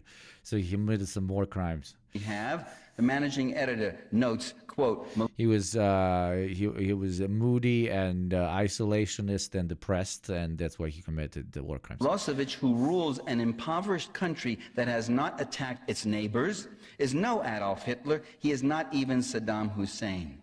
And it's pretty bad when foreign affairs start sounding good, you know? It really makes you realize where your own where our media, they're not our media, where their media really are at. That's not an official policy. Oh, if Bill Clinton is looking to stop very few dozens of rapes, well, that's a slow 2 months in Washington, D.C. He could start much closer to home. He could concentrate on Capitol Hill, as a matter of fact, or even closer. Whoa, shots being fired. I've actually gotten a number of awards along the way. But I think, but it's picked up lately, and I think what happened, it got out that I'm 81 years old. So everyone's saying, oh, 81? That's hard to believe, 81. And I'm reminded of Studs Terkel's. Remember when he was being interviewed on the radio one time? He was 94. I mean, he was getting ready to check out. And he said, there's 3 stages, you know, Studs Terkel. He worked out of Chicago, but he was a New York boy, I want you to know. He said, there's 3 stages in a man's life: youth, middle age, and you're looking great, you know. So that's me. I'm looking great. Yeah. Oh, 78? You think 78? Oh, yeah. Okay. So, like, it always depresses me what happened with our boy, with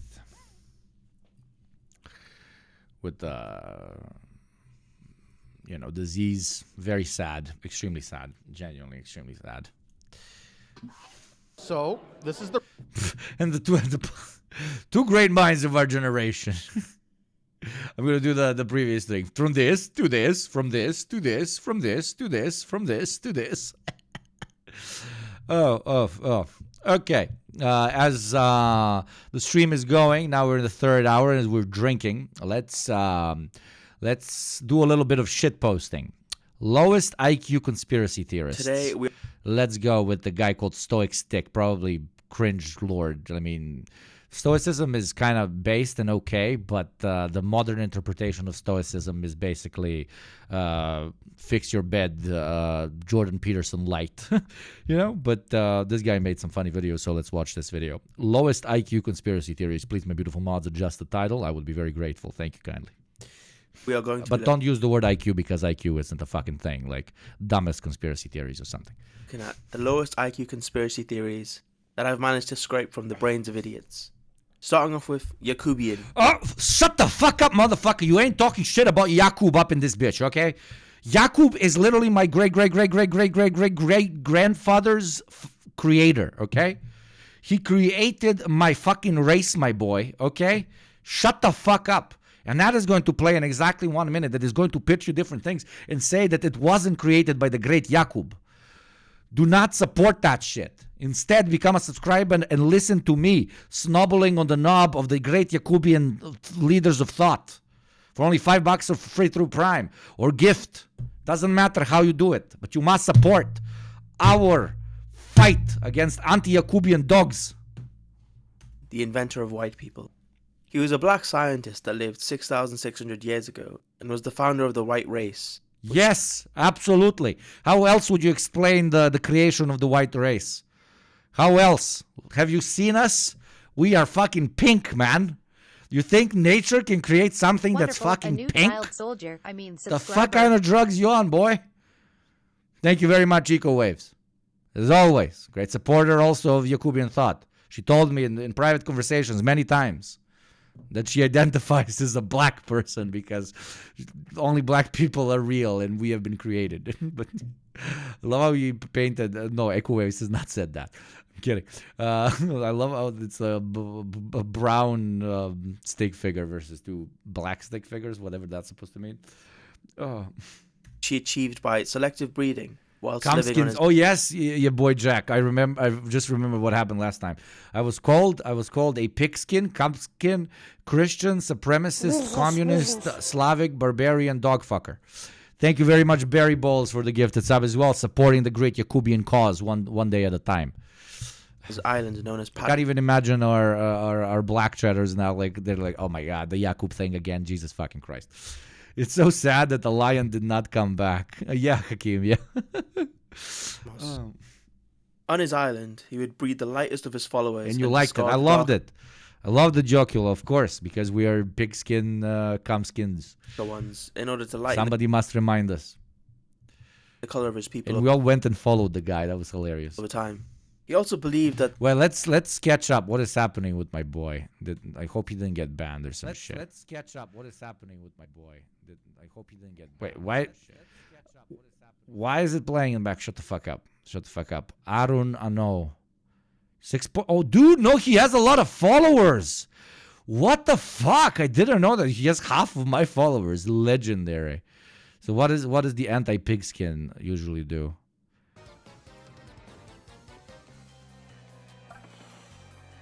He fights with Pope. Okay, I guess. I thought he had no followers. Now it's weird that we send followers. It's not him. Oh Jesus! It's not him. What the fuck? Is it not him? He is not. He's not. Dude, somebody gave me links that I followed, and I thought that was the guy. I apologize. No, this person is normal person, great person. Jesus Christ. Holy fuck. Okay, Arun is based. I am so sorry, Arun, if you're watching this in a clip sometimes in the future. This has nothing to do with you. This is a complete what the fuck. Jesus Christ. Arun was the based Indian in chat. Okay. I thought we were fucking with the asshole because there was a based Indian fighting a great Indian lion. Okay, I'm confused. I'm confusing my Indians. Sorry. No. Arun's great. Jesus Christ. Why was somebody spamming Arun in chat last time? And I thought that was who we're supposed to... Chat, you confuse me sometimes. Ultra left was the based one. No, ultra left was the based one. The other one is... Okay, I'm stopping this. Just ignore it. Delete this out of your memory. This last 3 minutes didn't fucking happen, okay? Jesus fucking Christ. I just involved a person that's in no way connected to any of this shit. Yeah, Aaron, you have nothing to do with it. Aaron, watching a clip of this as there's Yakub on the screen and I'm screaming Indian lion, pigskin, cumskin, man. It will be very confusing. Jesus Christ. They would rule the world and be... Jesus Christ. Evil, so I'm not really sure why he would do this. But apparently, it was because he was bullied for having a big head by his own people, and he did this as a sort of revenge.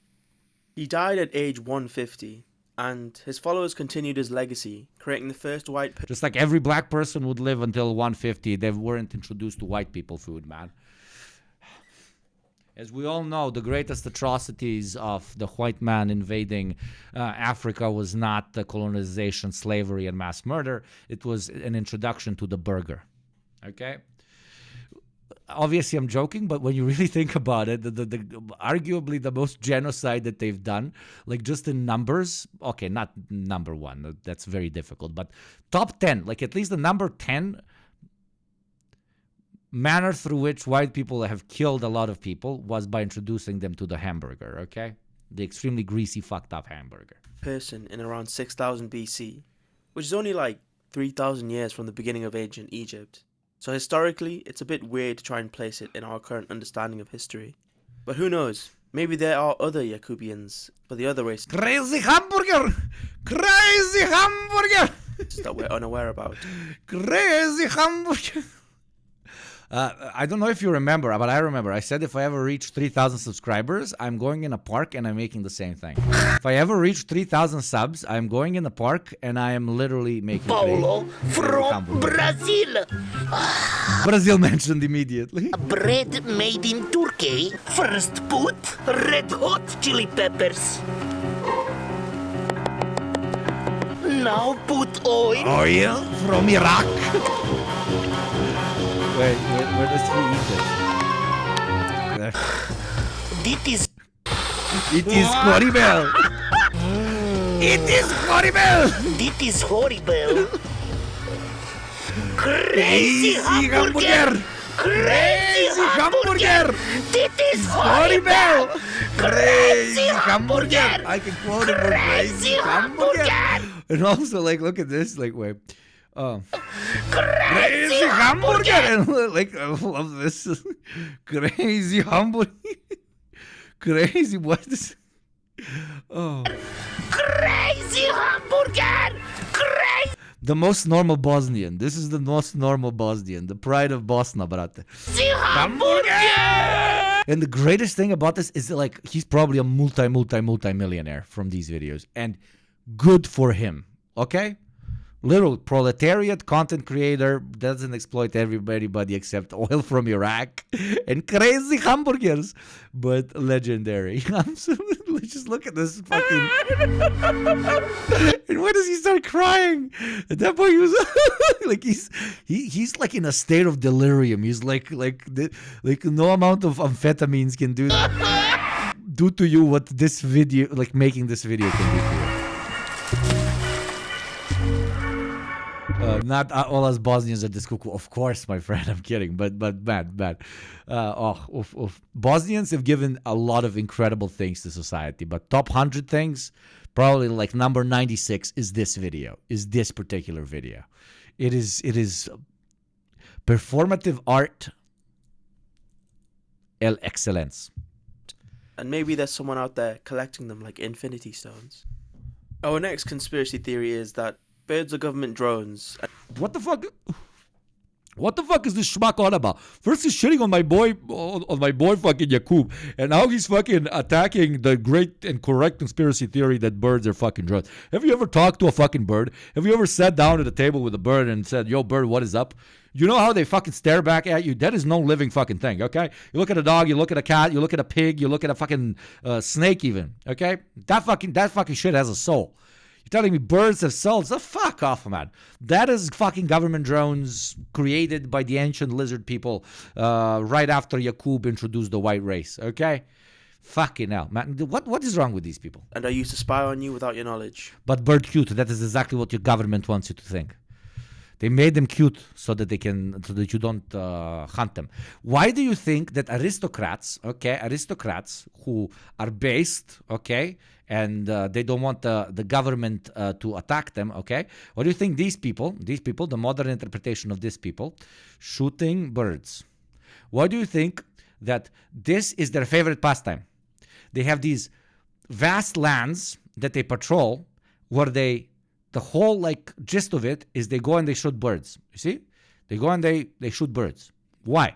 Because it's the government infringing on their God-given rights, literally because God loves aristocrats and has given all of that to them. They go around and they shoot the drones down.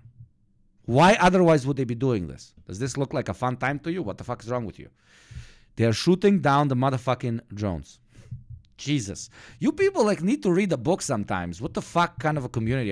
Everybody's like, oh, Marxism, communism. Okay, great. You got the class thing. Wonderful. A new But you don't know about soldier. Yakub I mean, or the fucking subscriber. bird drones, you stupid fucking schmucks. God. Originally, this was Fucking get to read the get based, man. a meme based on the fact that no one ever really saw baby pigeons, which eventually led to the idea that they were battery controlled, and then that they were government made, and that's why There you you have- always see them Cheers, chat. Let's get some vodka in us. I mean, water. Water, TOS people. Water. You literally can't prove what this is. So, everywhere as an in my culture, we call water vodka. Haha. inconspicuous tool to control the masses. I'm kind of leaning towards maybe true on this one, just because it's pretty funny to believe. Bonus points for the idea that the whole pandemic was just a cover-up, so that the government could go out and replace the batteries on the Yeah, that was pigeons, as they were all running low. Well, what other way can you explain the pandemic? What other way can you explain the pandemic? I'm very sorry. What's this stupid fucking hot take? What other reason would there be for COVID to exist? Jesus, these fucking people, man.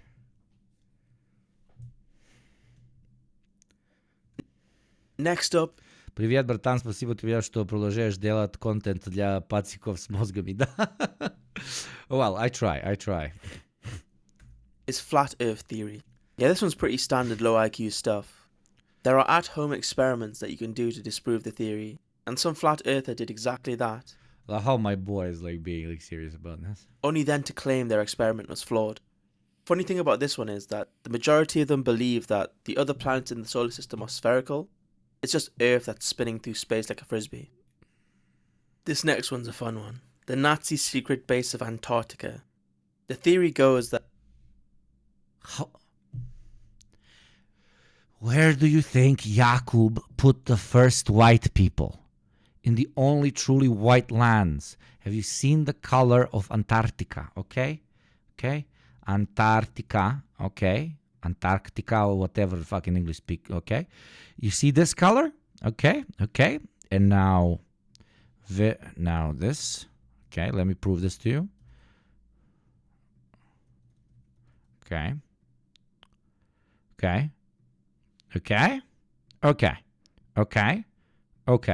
This is the original white person. They had sex with people with melanin, and then they become a bit more pig-skinned, right?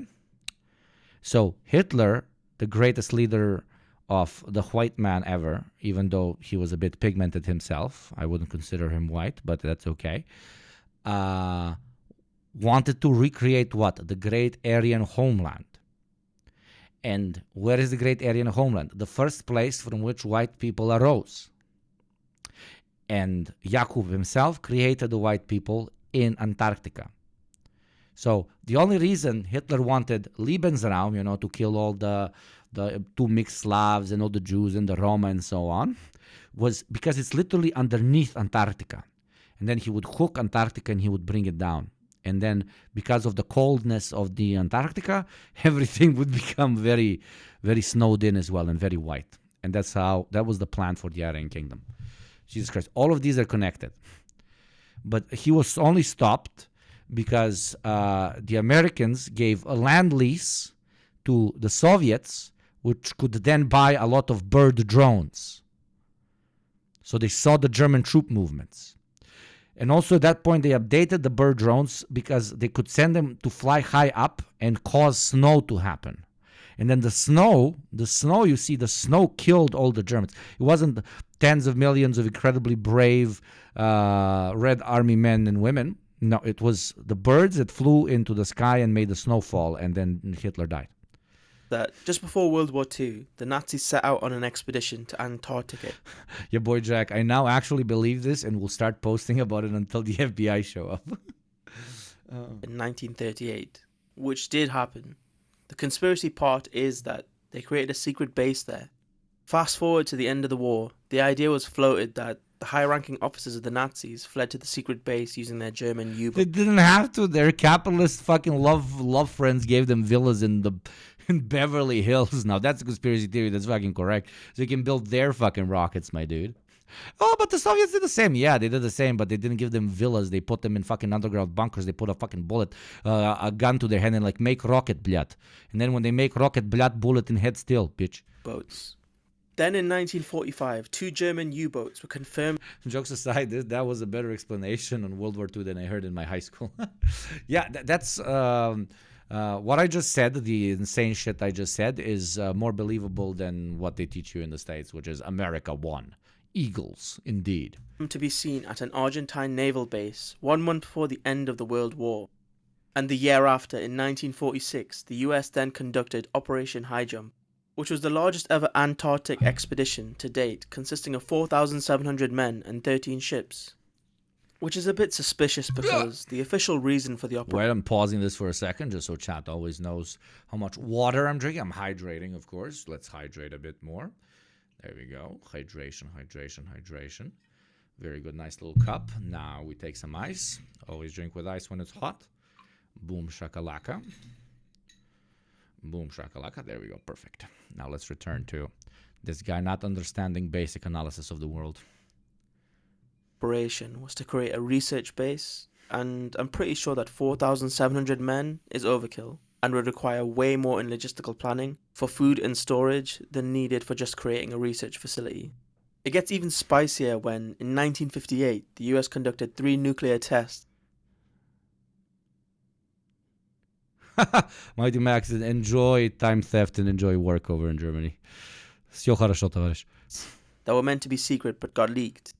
It could have just been a remote area to test out their nuclear weapons. However, it is pretty convenient that after those nuclear tests, a treaty was signed in 1959 that there would be no more nuclear testing in the Antarctic. Chemicals in the water. Yeah, that was the only fucking thing we have left that we can fuck up. Like that, the only thing left for us to be completely unhinged on. Let's drop nukes on the Antarctic. That's when I will quit my fucking job because there's no hope. Turning the frogs gay is the conspiracy theory where the principal argument to the theory is that again with this man is a fucking gorilla. It is obvious that they are making us all gay through the water. But because we are too woke and too blue-pilled, we can't say the truth about all the gays being chemically induced through water consumption. And the only reason we learned about this is because some of the water got to the frogs. And all the frog boys started fucking other frog boys. And we're like, holy shit, this is insane. But it was okay for us to comment without the woke SS coming and killing us when we talked about the frogs, not about humans. It was the gay agenda. It was global homo. Okay? But we kind of slipped through the cracks of the great firewall of the global homo by talking about the frogs. And then we hooked a lot of people, and then it slowly started expanding. And now most people know that the water supply is why they're making us gay. That is why I only drink vodka. That is how you stay straight. So, use your brain. See through the lies. The frogs are trying to tell us something by feverishly humping each other's butts. That government entities released hormones into the water supply that had a feminizing effect on the frog population. Also, it was a psyop on Pepe the Frog, yeah. Causing them to become male-female hybrids, also known as hermaphrodites. This theory kind of went off the rails as the actual underlying conspiracy is that the government is trying to turn everyone gay with chemicals for their own agendas. But because as we all know, gay people are very well known for being extremely quiet about disenfranchisement. Of a certain internet conspiracy personality, it kind of evolved into just being about the frogs, which is funnier. Our next theory is the Finland doesn't exist conspiracy, which is based... This is the dumbest channel I've ever seen in my life. You're telling me that...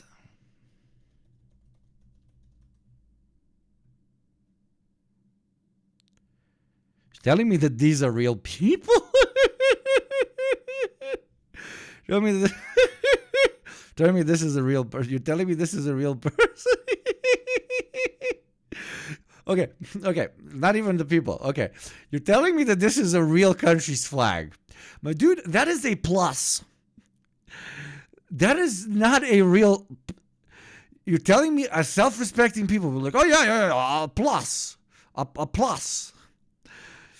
Okay? Finland is real. If Finland was real, that would mean that the Soviets got defeated at one point. I refuse to believe this, okay? And another thing you should refuse to believe in is that in 40 seconds an ad will play. Well, you can either deal with that reality or you can become completely brainwashed by listening to me for $5 a month or for free through Prime by subbing or gifting. Continue lying to yourself. The ads don't exist, Finland doesn't exist, and Jakub created us all. Based on the idea that the landmass that is Finland is a ploy by the Japanese so that they can freely fish in the ocean, as for some reason the island nation of Japan, home to huge tuna fish, wasn't good enough, so they had to create an elaborate plot just to have exclusive fishing rights. Oh my God, thank you so much, Xi Jinping, for the 5 gifted subs. Holy shit, I didn't know that that my greatest donor, Xi Jinping, also agrees on the fact that Finland is not real. God fucking damn it, we must salute and thanks for all the new chatters. Every time an anonymous gifter gifts anything, we say it's from China because they always say that us leftists get money from China, so fuck it, let's fucking write it.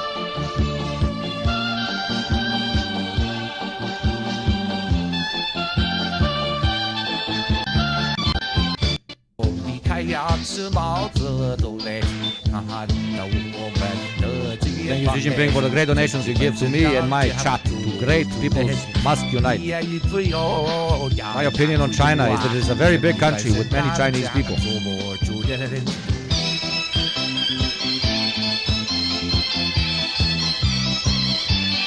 Thank you very much for the 5 gifts to South Xi Jinping. I will never forget this.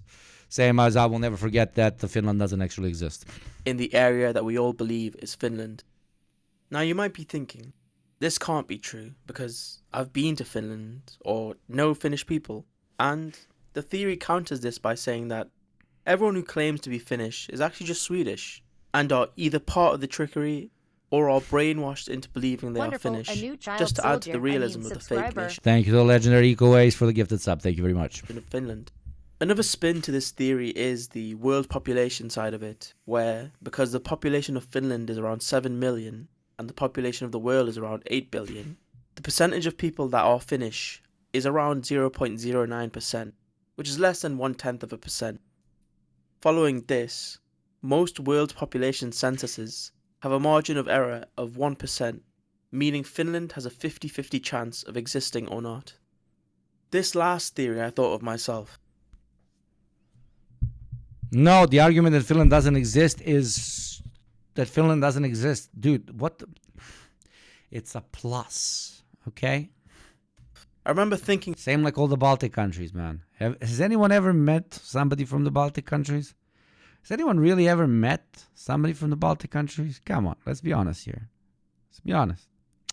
Think about it during a lab experiment in middle school. The premise is that as humans, we have certain genes that are very niche, such as the super taster gene, that allows people to taste the bitter compounds in foods like cabbages. It's a genetic trait that's hereditary and is passed on. Where my conspiracy comes into it is that the gene that otherwise goes mostly unnoticed is an alien gene marker that the alien overlords will use to distinguish between people who are chosen to live and those who will be enslaved. And because it's testable for using genetic testing, it's a hard-coded marker that the aliens will use. Maybe it's crazy, but I think it's plausible. Or some form of it, at least. This is absolutely stupid and incorrect.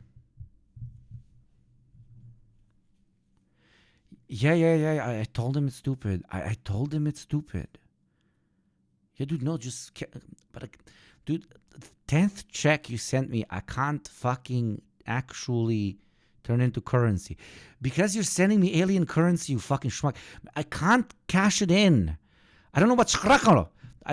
We don't have the currency schrakaro. No bank wants to actually take it. You gotta convert them into US dollars. Yes, at the good rate. Yeah. Jesus fucking Christ, man. I can't keep protecting you guys by talking about this communism bullshit until you actually change it to the right currency. Okay, yes, okay. My puppy, daddy, Xenos overlord. Okay, I'll say it. Yeah. Okay, we do the probing later? Fuck yeah. Yeah, I'm drinking some vodka. The probing's gonna be fun. Yeah, fuck yeah, dude. Okay, but no, seriously, I need to start checking those checks. And also get a check ready for the probing, obviously. I'm not doing this for free. I mean, of course, honey bun. Of course I enjoy it. But, this is a business transaction. This is my job. I'm a interspecies sex worker. Absolutely. Okay, thank you. Yes, in dollars, US dollars. Yeah, that country, the main one where whenever they make a movie about you guys, they make it in that country as if like you would only invade there and nowhere else. Yes, Mike Xenos, Daddy Overlord. Okay, bye. Okay. Where were we? They said that they dropped a mute bomb, so probably none of you heard this. If you like these types of videos, consider subscribing and maybe hit the like button. Anyways, thanks for watching. Hope to see you in the next one. Bye. Okay, what do you feel when... Okay, bye. Boy. Every Western philosopher explained in 13 minutes. Oh, this should be fun. Professor Simple Explainer, or Sneako's Omegle streams are here. Let's watch Noah Samson. Creators. We all love Noah Samson. We goon to Noah Samson. Noah Samson, the hottest communist on the internet by far. Okay, let's watch some Lord subs. Ugh. For Palestine, it's a fundraiser. We've raised over $600,000. Nobody invited me to this shit, but okay. I already with Ben and Penada, we raised some money. I guess we're too controversial. But God bless. Yeah, go check out Creators for Palestine. That's very cool. Sounds great. So far for a number of organizations providing much needed humanitarian aid in Gaza. We're trying to hit $1 million. Donate if you can, link below. People kept telling me to touch grass, and I went out here and tried it, and it wasn't enough, so I had to become the grass myself. There's bugs crawling all around. Noah is my definition of a bro. Like, he's an absolute bro. He's like a 100% bro, but he's a gentle bro, right? That is what I want all bros to become. So I do not want the bro to be removed from the equation. I do not want the bro to die. The bro must live on, for the bro has truth in him and his lifestyle. But be more like this bro, okay?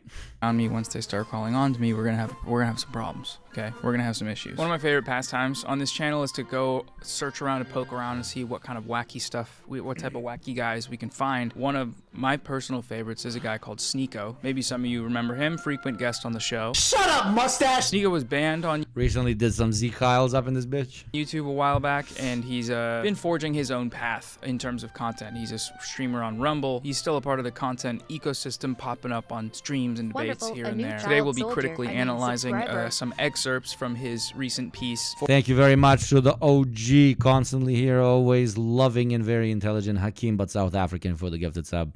Thank you, my friend.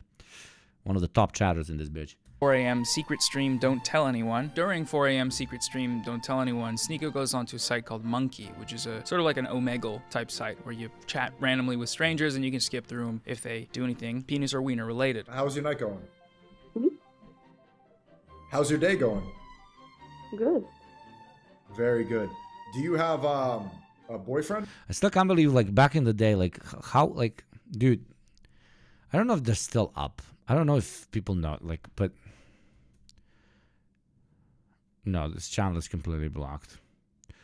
This guy, like, used to make, like, decent videos back when I was in college and shit.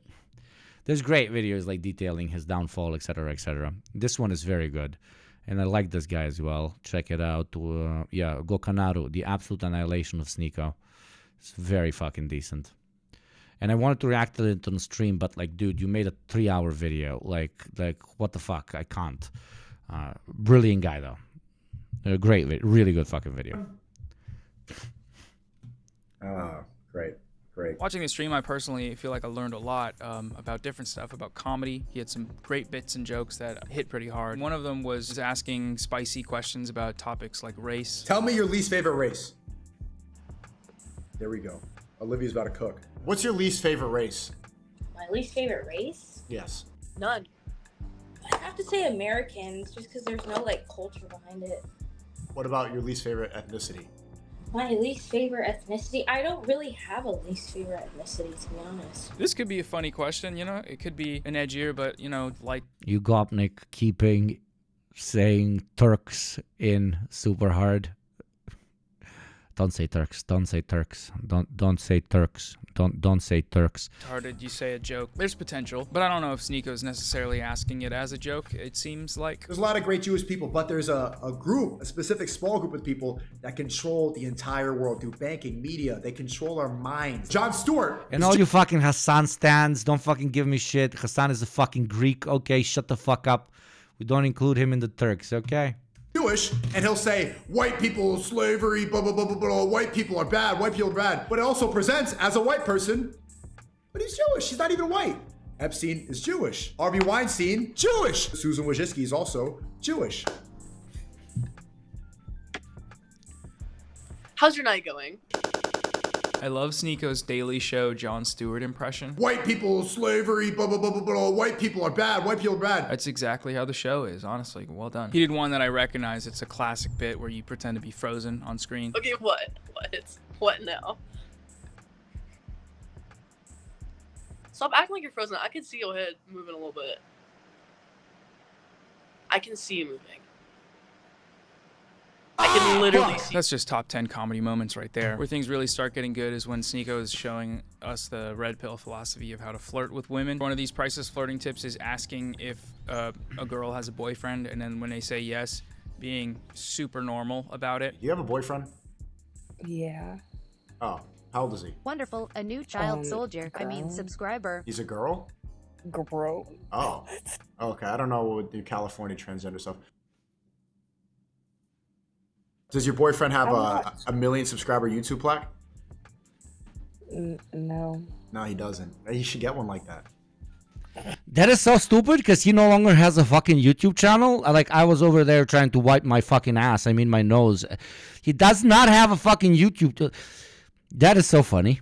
You're just a fucking asshole. I know, man, but girls love assholes. What, does yours smell good? What the fuck is wrong with you? I don't know. Right now? Do you have a boyfriend? Nah. If you had a boyfriend, would you break up with your boyfriend for Sneako? Thank you very much, Horst Befehl. Horst Befehl. Dankeschön, mein Freund. Thank you very much for the sub, my friend.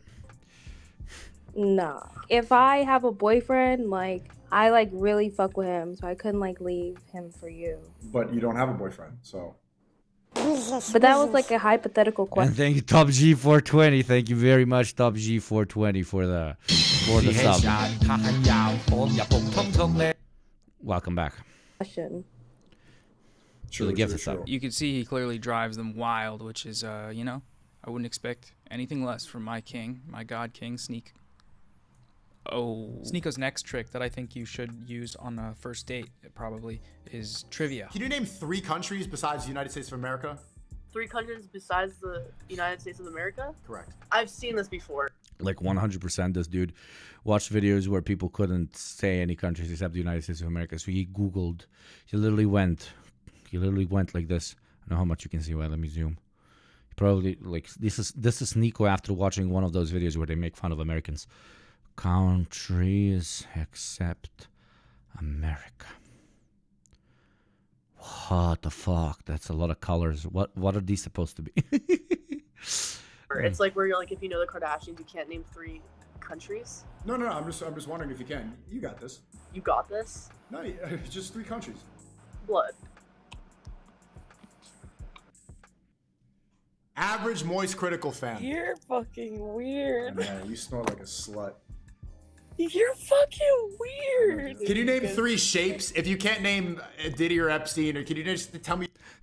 Yeah, Danger Aline. Somebody should ask Nico, name 3 people who aren't Jews. Oh, the direct pipeline of fucking red pill cringe lord into fucking anti-Semite is always an astute thing to point out. 3 shapes. Shut up, I'm trying to find my lighter. Shut up. You could still find it if I'm yapping. Slut. Yeah, bend over. Find Shut that lighter. the fuck up. What Bend the over. fuck is wrong with you? you? Filthy crackhead slut picking up that lighter. Yeah. It's one thing to find people like this randomly on Omega. Red Phil, name 50. Name 50 women. Dude, I wouldn't be able to name 50 human beings. I'm fucking horrible with names. But 50 women, Jesus Christ. But if you're the guy doing, who the fuck even knows women, man? it and you're filming it and posting it, man, what's going on? I hated that trend about name 50 women that it could be that it was supposed to be like famous women. I found that extremely cringe because the only thing that tests is how in line with fucking cringe as fuck celebrity culture you are. Like, it would be 10 times more cooler that you can name 50 women that you know and that you interact with at least once every 3 months. That is based. That is you knowing women and interacting with women. Not, oh, Jennifer Lawrence, Jennifer Lopez, oh, Amy Schumer. The fuck? That's stupid. Everything good? There's some moments where Sneako's suave persona charms them so much that the girls just have to abort the mission and leave. Hey, how old are you? Fuck. Hey, Chio, are you from Italy? Yeah. Why are you hiding yourself from the camera? I don't know. It's okay, I'm not. Mamma mia, I want to see you. How old are you? 18. Oh, you're 18? Okay, well, how about you be Peach and I be Mario? Name 50 girlfriends that hate I you, wanna tough guy. None of my exes hate me. Oh yeah, who the fuck am I kidding? I don't think that's possible. Oh, punch the coins out of you. Bring, bring, bring. Ah, great. Oh god, it's so painful to watch. That's another. Whoever put this in the playlist, like I love Noah, but like, why are you doing this to me, Noah, motherfucker? Okay, I'm gonna text him.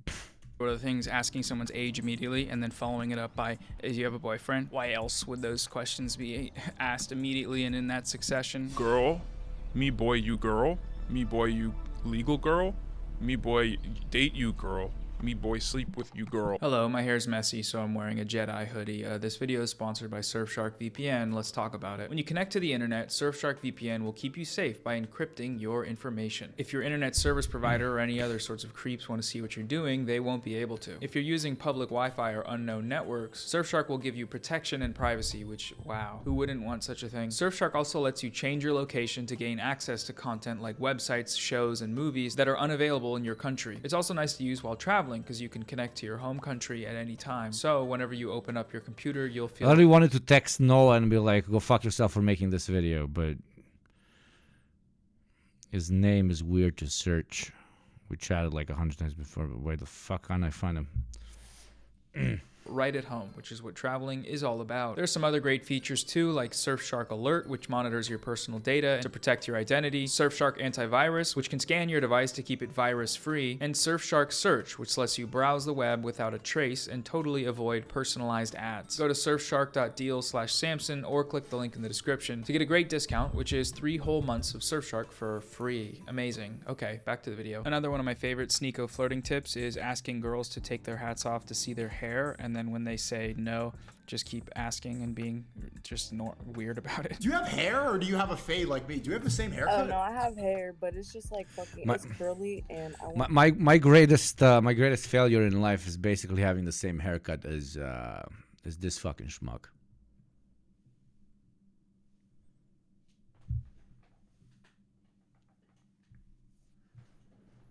I might need to reconsider the fade, dude.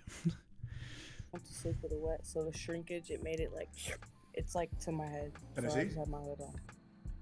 Hell no. Just let me see your hair. Hell no. How about you take that hat off? My hat? Take it off. Grow a beard. Oh, my friend, you have no idea what I have under this fucking mask. No, dude. What, you're I thought if I'm a 0 out of 10, it doesn't matter. What? You don't find me attractive, so just let me see your hair. I'm just gonna look at just to see what it looks like. Show me your hair, I'll show you all around, okay? No. Come on, be a good slut. I'll show you all around. Get the fuck no.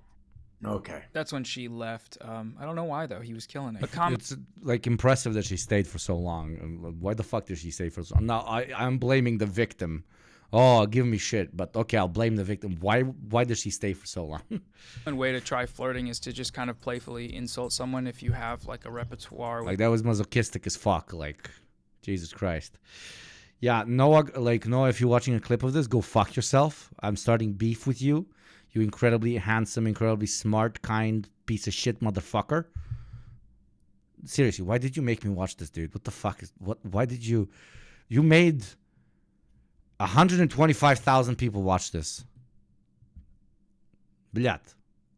Noah, this is dangerous behavior. With them, or you're comfortable with them. I learned that on WikiHow. But it's highly contextual, right? You know, if you do it and you don't really know someone, and then they clearly don't take it well. And Yeah, but exactly what Danger Lane is saying. Like, let's take a serious like point on this. Like, most dudes talk like this to women. Like they do. This is what women have to interact with on a daily basis. And then dudes are like, dude, why do women, like, when I approach them at the bar, literally just look me straight in the eyes and say, fuck off? Because, my friend, they've been approached by Sneeko 1 and Sneeko 783 in the last 3 months when they went out. Or even, not even when they went out, when they were in the office or at college or at high school or whatever wherever the fuck they are, okay? You should be more understanding of a woman's intense, sometimes even verbally violent reaction to somebody approaching her when members of your fucking, cisgender constantly behave like that. If you don't want women to verbally violently react to you hitting on them in the bar, maybe talk to your bros to treat them like human beings, not like a piece of meat that they want to fucking, I don't know, use as a baby oven. I don't know. Pro tip from a guy that's in a 4 or 5 year relationship. you keep doing it. Does that work? I don't know. Let's see. Are you okay? I'm great. What do you rate me 1 through 10? A 0.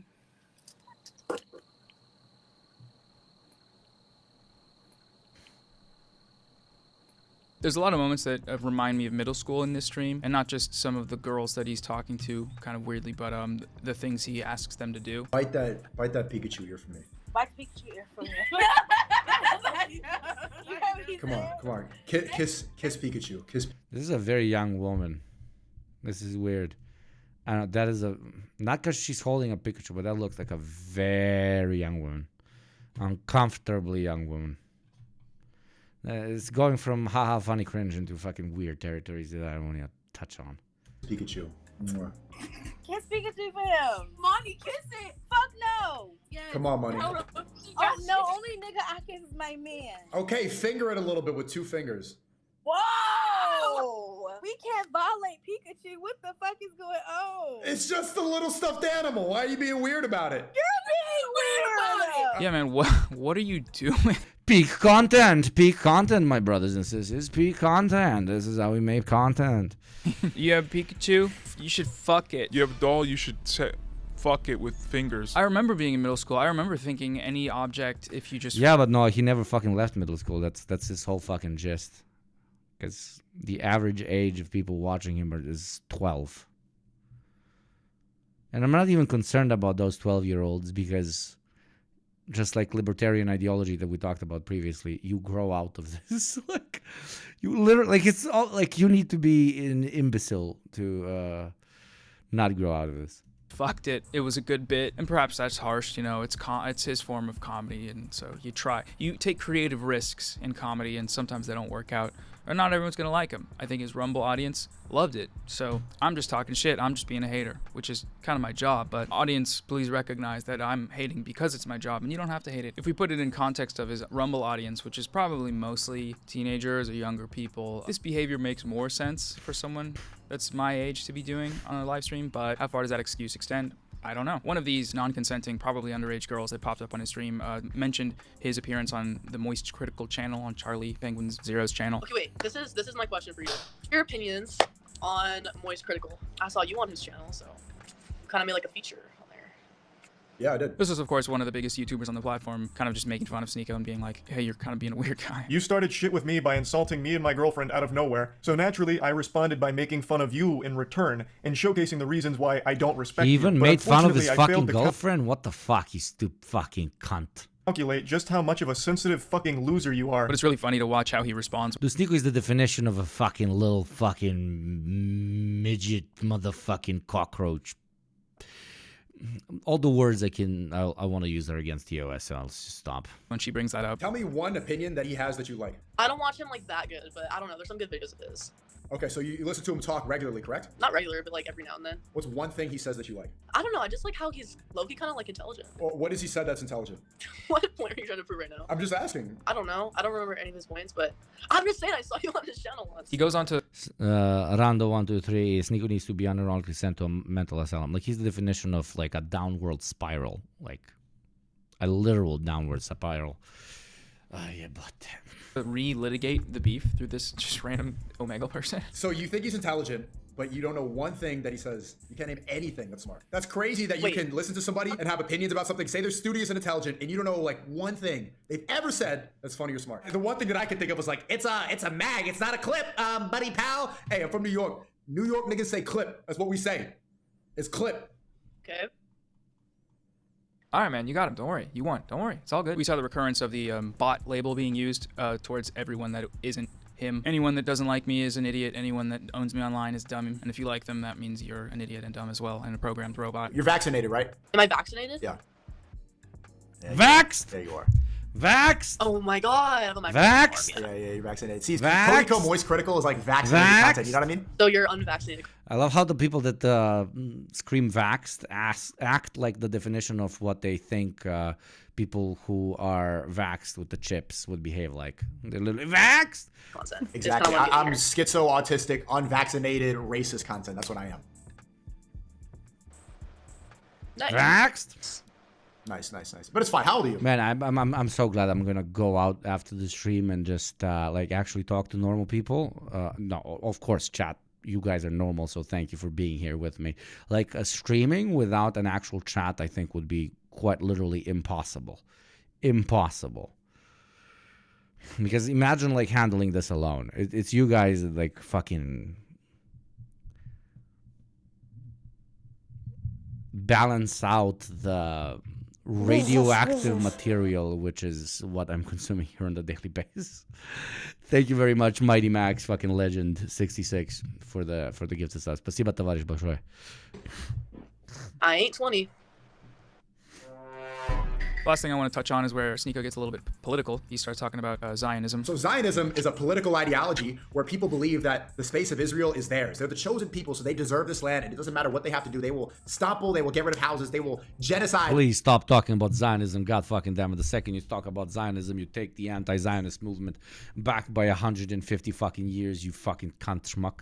The people of Palestine because they deserve this land. Critiquing Zionism is morally correct, so we can't take that away from him that he's doing something good here, except if he were doing that, which he's not. You know, he's being anti-Semitic. A great way to tell that is by the examples he gives, like Kanye in 2022. Kanye West in 2022. He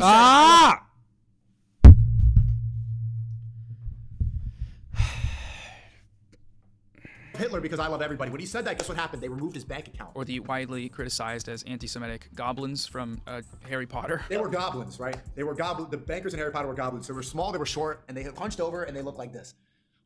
You know, if Sneako wanted to be a more... Yo, mods, I love you, but whichever one put this in the fucking playlist, I fucking hate you fucking balls, okay? more successful anti-Semite, his strategy could do with a little more subtlety. And of course, the Zionists controlling the world and pulling the strings. Jews are great. There's a lot of great Jewish people. Ben Reddit used to watch Sneako. He was just like a chill vlogger. He descended into RW grifter mode around BLM. It was weird because he liked Malcolm X and was against anti-Asian, anti-black racism a lot. Yeah, dude, he made great fucking shit. Made great fucking shit. But then he realized there's more money in this shit. It's more detailed in the video that I pitched last time that you should watch, like a 2-hour video on the downward spiral of this particular individual. But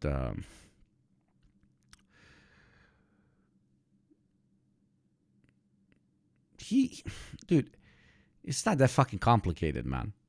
It's really not that fucking complicated.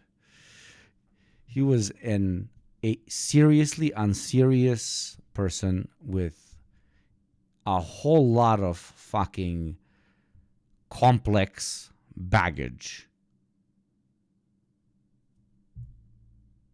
There's a group, a specific small group. And then he couldn't address that baggage properly.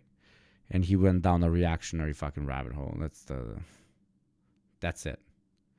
Извини за глупи въпрос, который я написал позже. I didn't see the question. Я не увидел въпрос, товарищ. I don't know what question you're talking about. with people that control the entire world through banking, media. They control our minds. They make us think certain things. They push the vaccine on us. I can't find I can't find the fucking English term. Kompleksi. Balkanci, pomognite mi. We use the word complex when you are iskompleksiran. Balkan people help me with the word. They make you think that Trump is an evil person. They make you think that Moist Critical is smart, but he's not even saying anything. So it's Nico. Yeah, insecurities. It's not that simple. In English, it's complex. When a person has a complex, okay?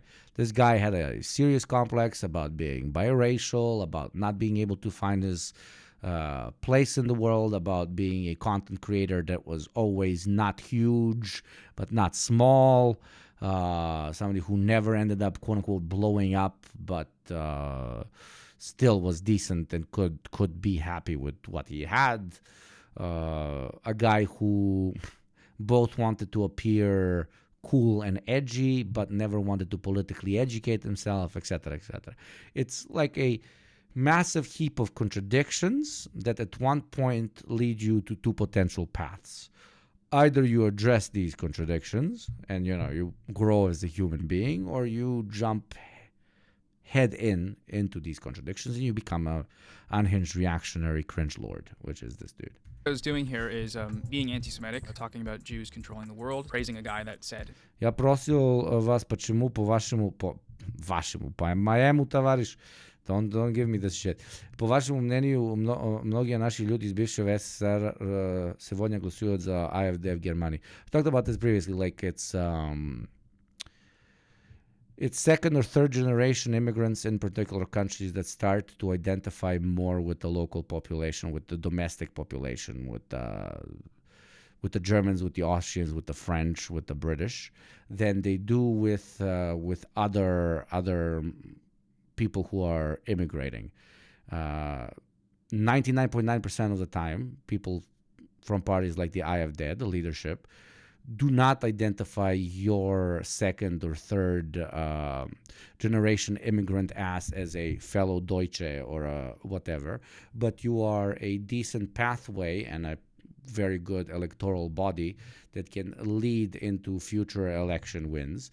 And at a point when they have enough political power, they will throw you away and they will start talking about second or third generation immigrants who happen to be Slavs and happen to look like them. So it's basically they are manipulating the white immigrants towards hating the Muslim or brown or non-quote-unquote European immigrants.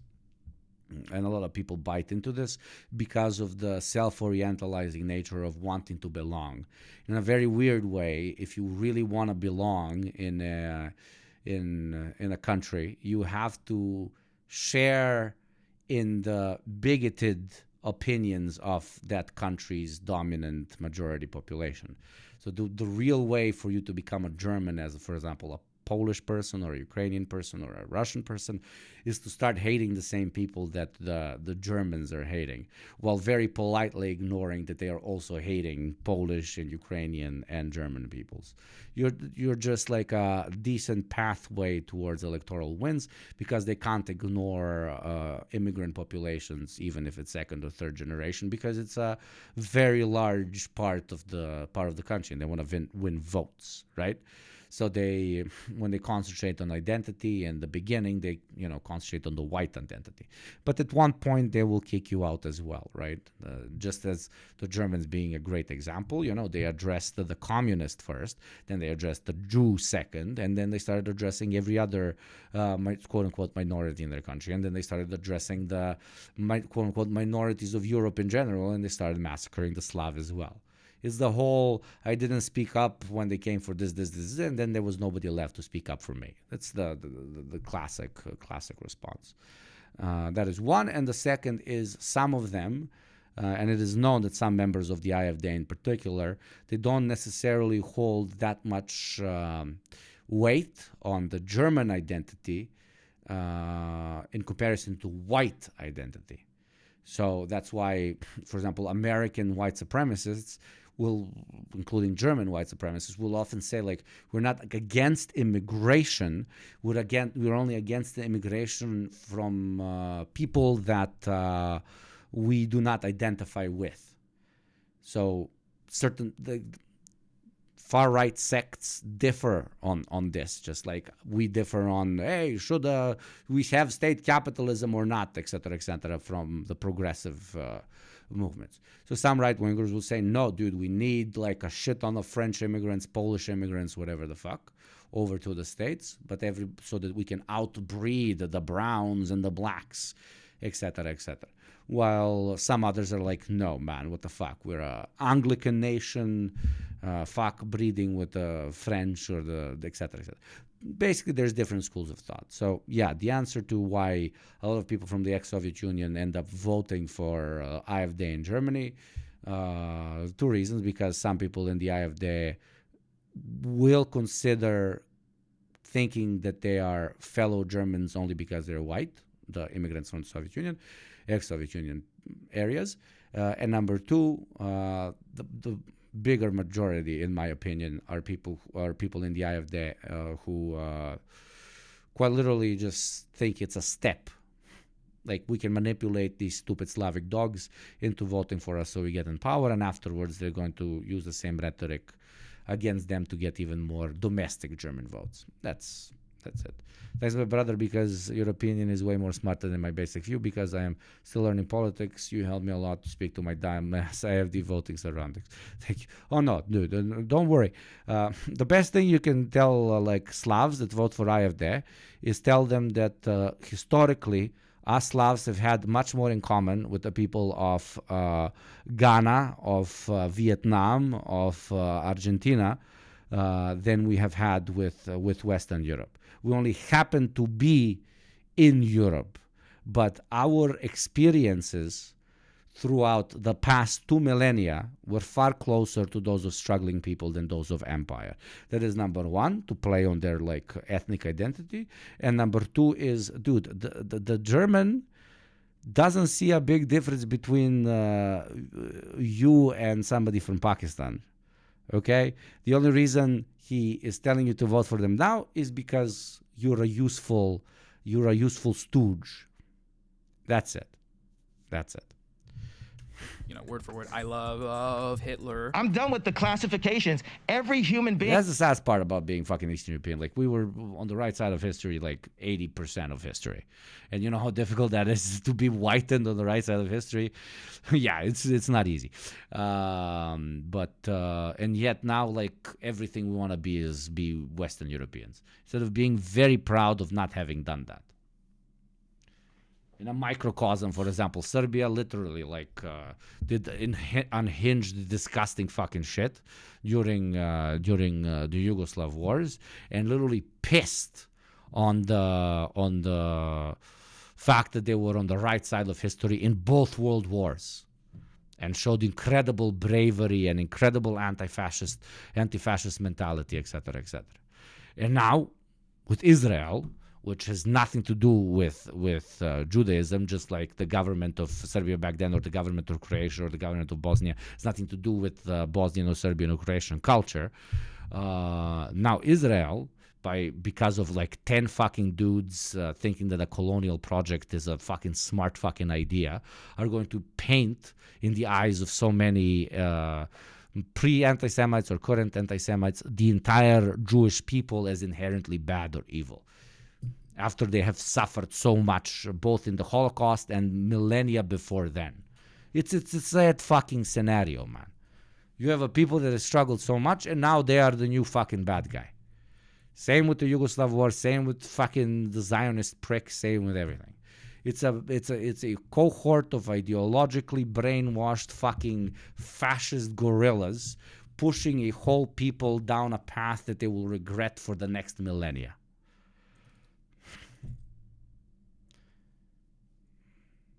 The Nazis fucked us all so fucking hard, they turned us into Nazis. And there's nothing sadder than that. Because they won. They won.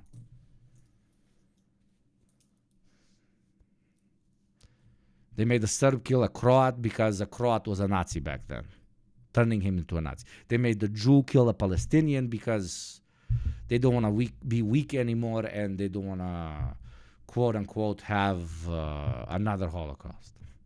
They won. They won. They won. Fucking pathetic. Has something of value that they brought to the table, especially Hitler. Mainstream media, especially in the West, will grapple onto anything to call it anti-Semitic if the Palestine flag is flying when someone, Why do I drink? Why? How do you not fucking drink? does a swear or litter. I'm fucking kidding, no, man. Sorry, Chad, for the doomer pills. It's not the doomer pills. All I'm saying is, we had World War II. We had an opportunity to say never again, and yet we are constantly saying yes again, yes again, yes again, yes again. And that is not a negative commentary on humanity, because we are, even though we're saying yes again, we're saying yes again less and less and less and less. And that is the reason not like 10 million Palestinians are dead right now, but 40,000 are dead. Probably 100,000, but you get my point. Because we are growing as a species. We are. Even though that growth is unfortunately so disgusting that it's only 100,000 instead of 1 million. Obviously, I don't mean it in this like numerical bullshit fucking way, etc., etc. But there is steps being taken, not because of the fucking people in the White House or in the Kremlin or wherever the fuck, but because ideology changes and readapts to the contradictions in which it finds itself in. As long as we bring up the contradictions, they say we don't want to live under these contradictions anymore. So there is great optimism to be had. Great optimism to be had. They're willing to call that anti-Semitism. When there's campus protests that are largely peaceful and the Jewish students that are partaking in the protests say, hey, we feel safe here, the media spends less time covering that and more time talking about how the protests are really loud or really scary and how everyone's intimidated about the thought of violence and the idea of being unsafe. Note the thought of violence and the idea of being unsafe, not violence or actual threats to safety. So at this time, using anti-Zionism to be anti-Semitic, very unhelpful, Sneeko. Just if you happen to watch this on stream, which, what's up, Rumblers? How much does any of this stuff actually matter? I don't know. Probably not much. He's just grifting. He's catering to the creeps and critters over on Rumble and making a living doing it. There's nothing really new going on here. It's just taking on new forms, like calling strangers sluts on Omegle and doing Nazi stuff under the guise of anti-Zionism. Thank you, Mighty Max. Thank you kindly, man. Я верую в то, что люди как ты, я скоро перевернут все кто говно. Да, hopefully, my friend. Thank you for the kind words as always. Zionism, and it's it's boring, to be honest. I don't really know why I'm talking about it other than to say he's still doing this shit. So Sneeko check, that's what we'll call it, keeping you up to date on all the latest in the wild world of this character. But yeah, anyways, that's just the video, sort of a fun, weird one. Hope you liked it. If you want more of these, where I didn't know. Go fuck yourself, man. Sort of characters I'm starting an official beef with Noah for making me watch this shit. Let me know, because fuck you, Noah. Seeing what's going on the web tonight at somebody clip this and send it to him. Yo, Noah, fuck you. Log off. Thanks for watching. I don't like you anymore. You literally fucking made my IQ drop by 50%, motherfucker. Jesus Christ. Fucking Noah is no longer based, okay? We no longer stand Noah. Okay, thank you everybody for joining me today on this lovely, lovely stream. There's an ad playing right now for some fucking reason. Let's wait for the ad to finish in 1 minute and 20 seconds. And then I will be going out. I will be pouring some crazy amounts of vodka into my mouth as I dance to very hard techno music. That is the plan. Actually, I'm going with some Eastern European dudes, and it's going to be great. Thank you everybody in chat for joining us on this lovely, lovely day. Even though like probably 10% of you who are subs can hear this because the ads are playing. Who should we jump and raid today? Let's raid Rob Rousseau because Rob is the fucking G. And we all love Rob. Thank you very much to my beautiful mods without whom this would absolutely be impossible. Thank you second to the subs without whom this would really not be possible. Thank you for everybody who followed the channel and spent some time together with me. I will see you next week because I have a wedding on Sunday. I have a birthday on Saturday, and today is Friday. I unironically am touching too much fucking grass. And that is directly hurting the channel. Or Mike, yeah, we could hit. We hit Rob last time.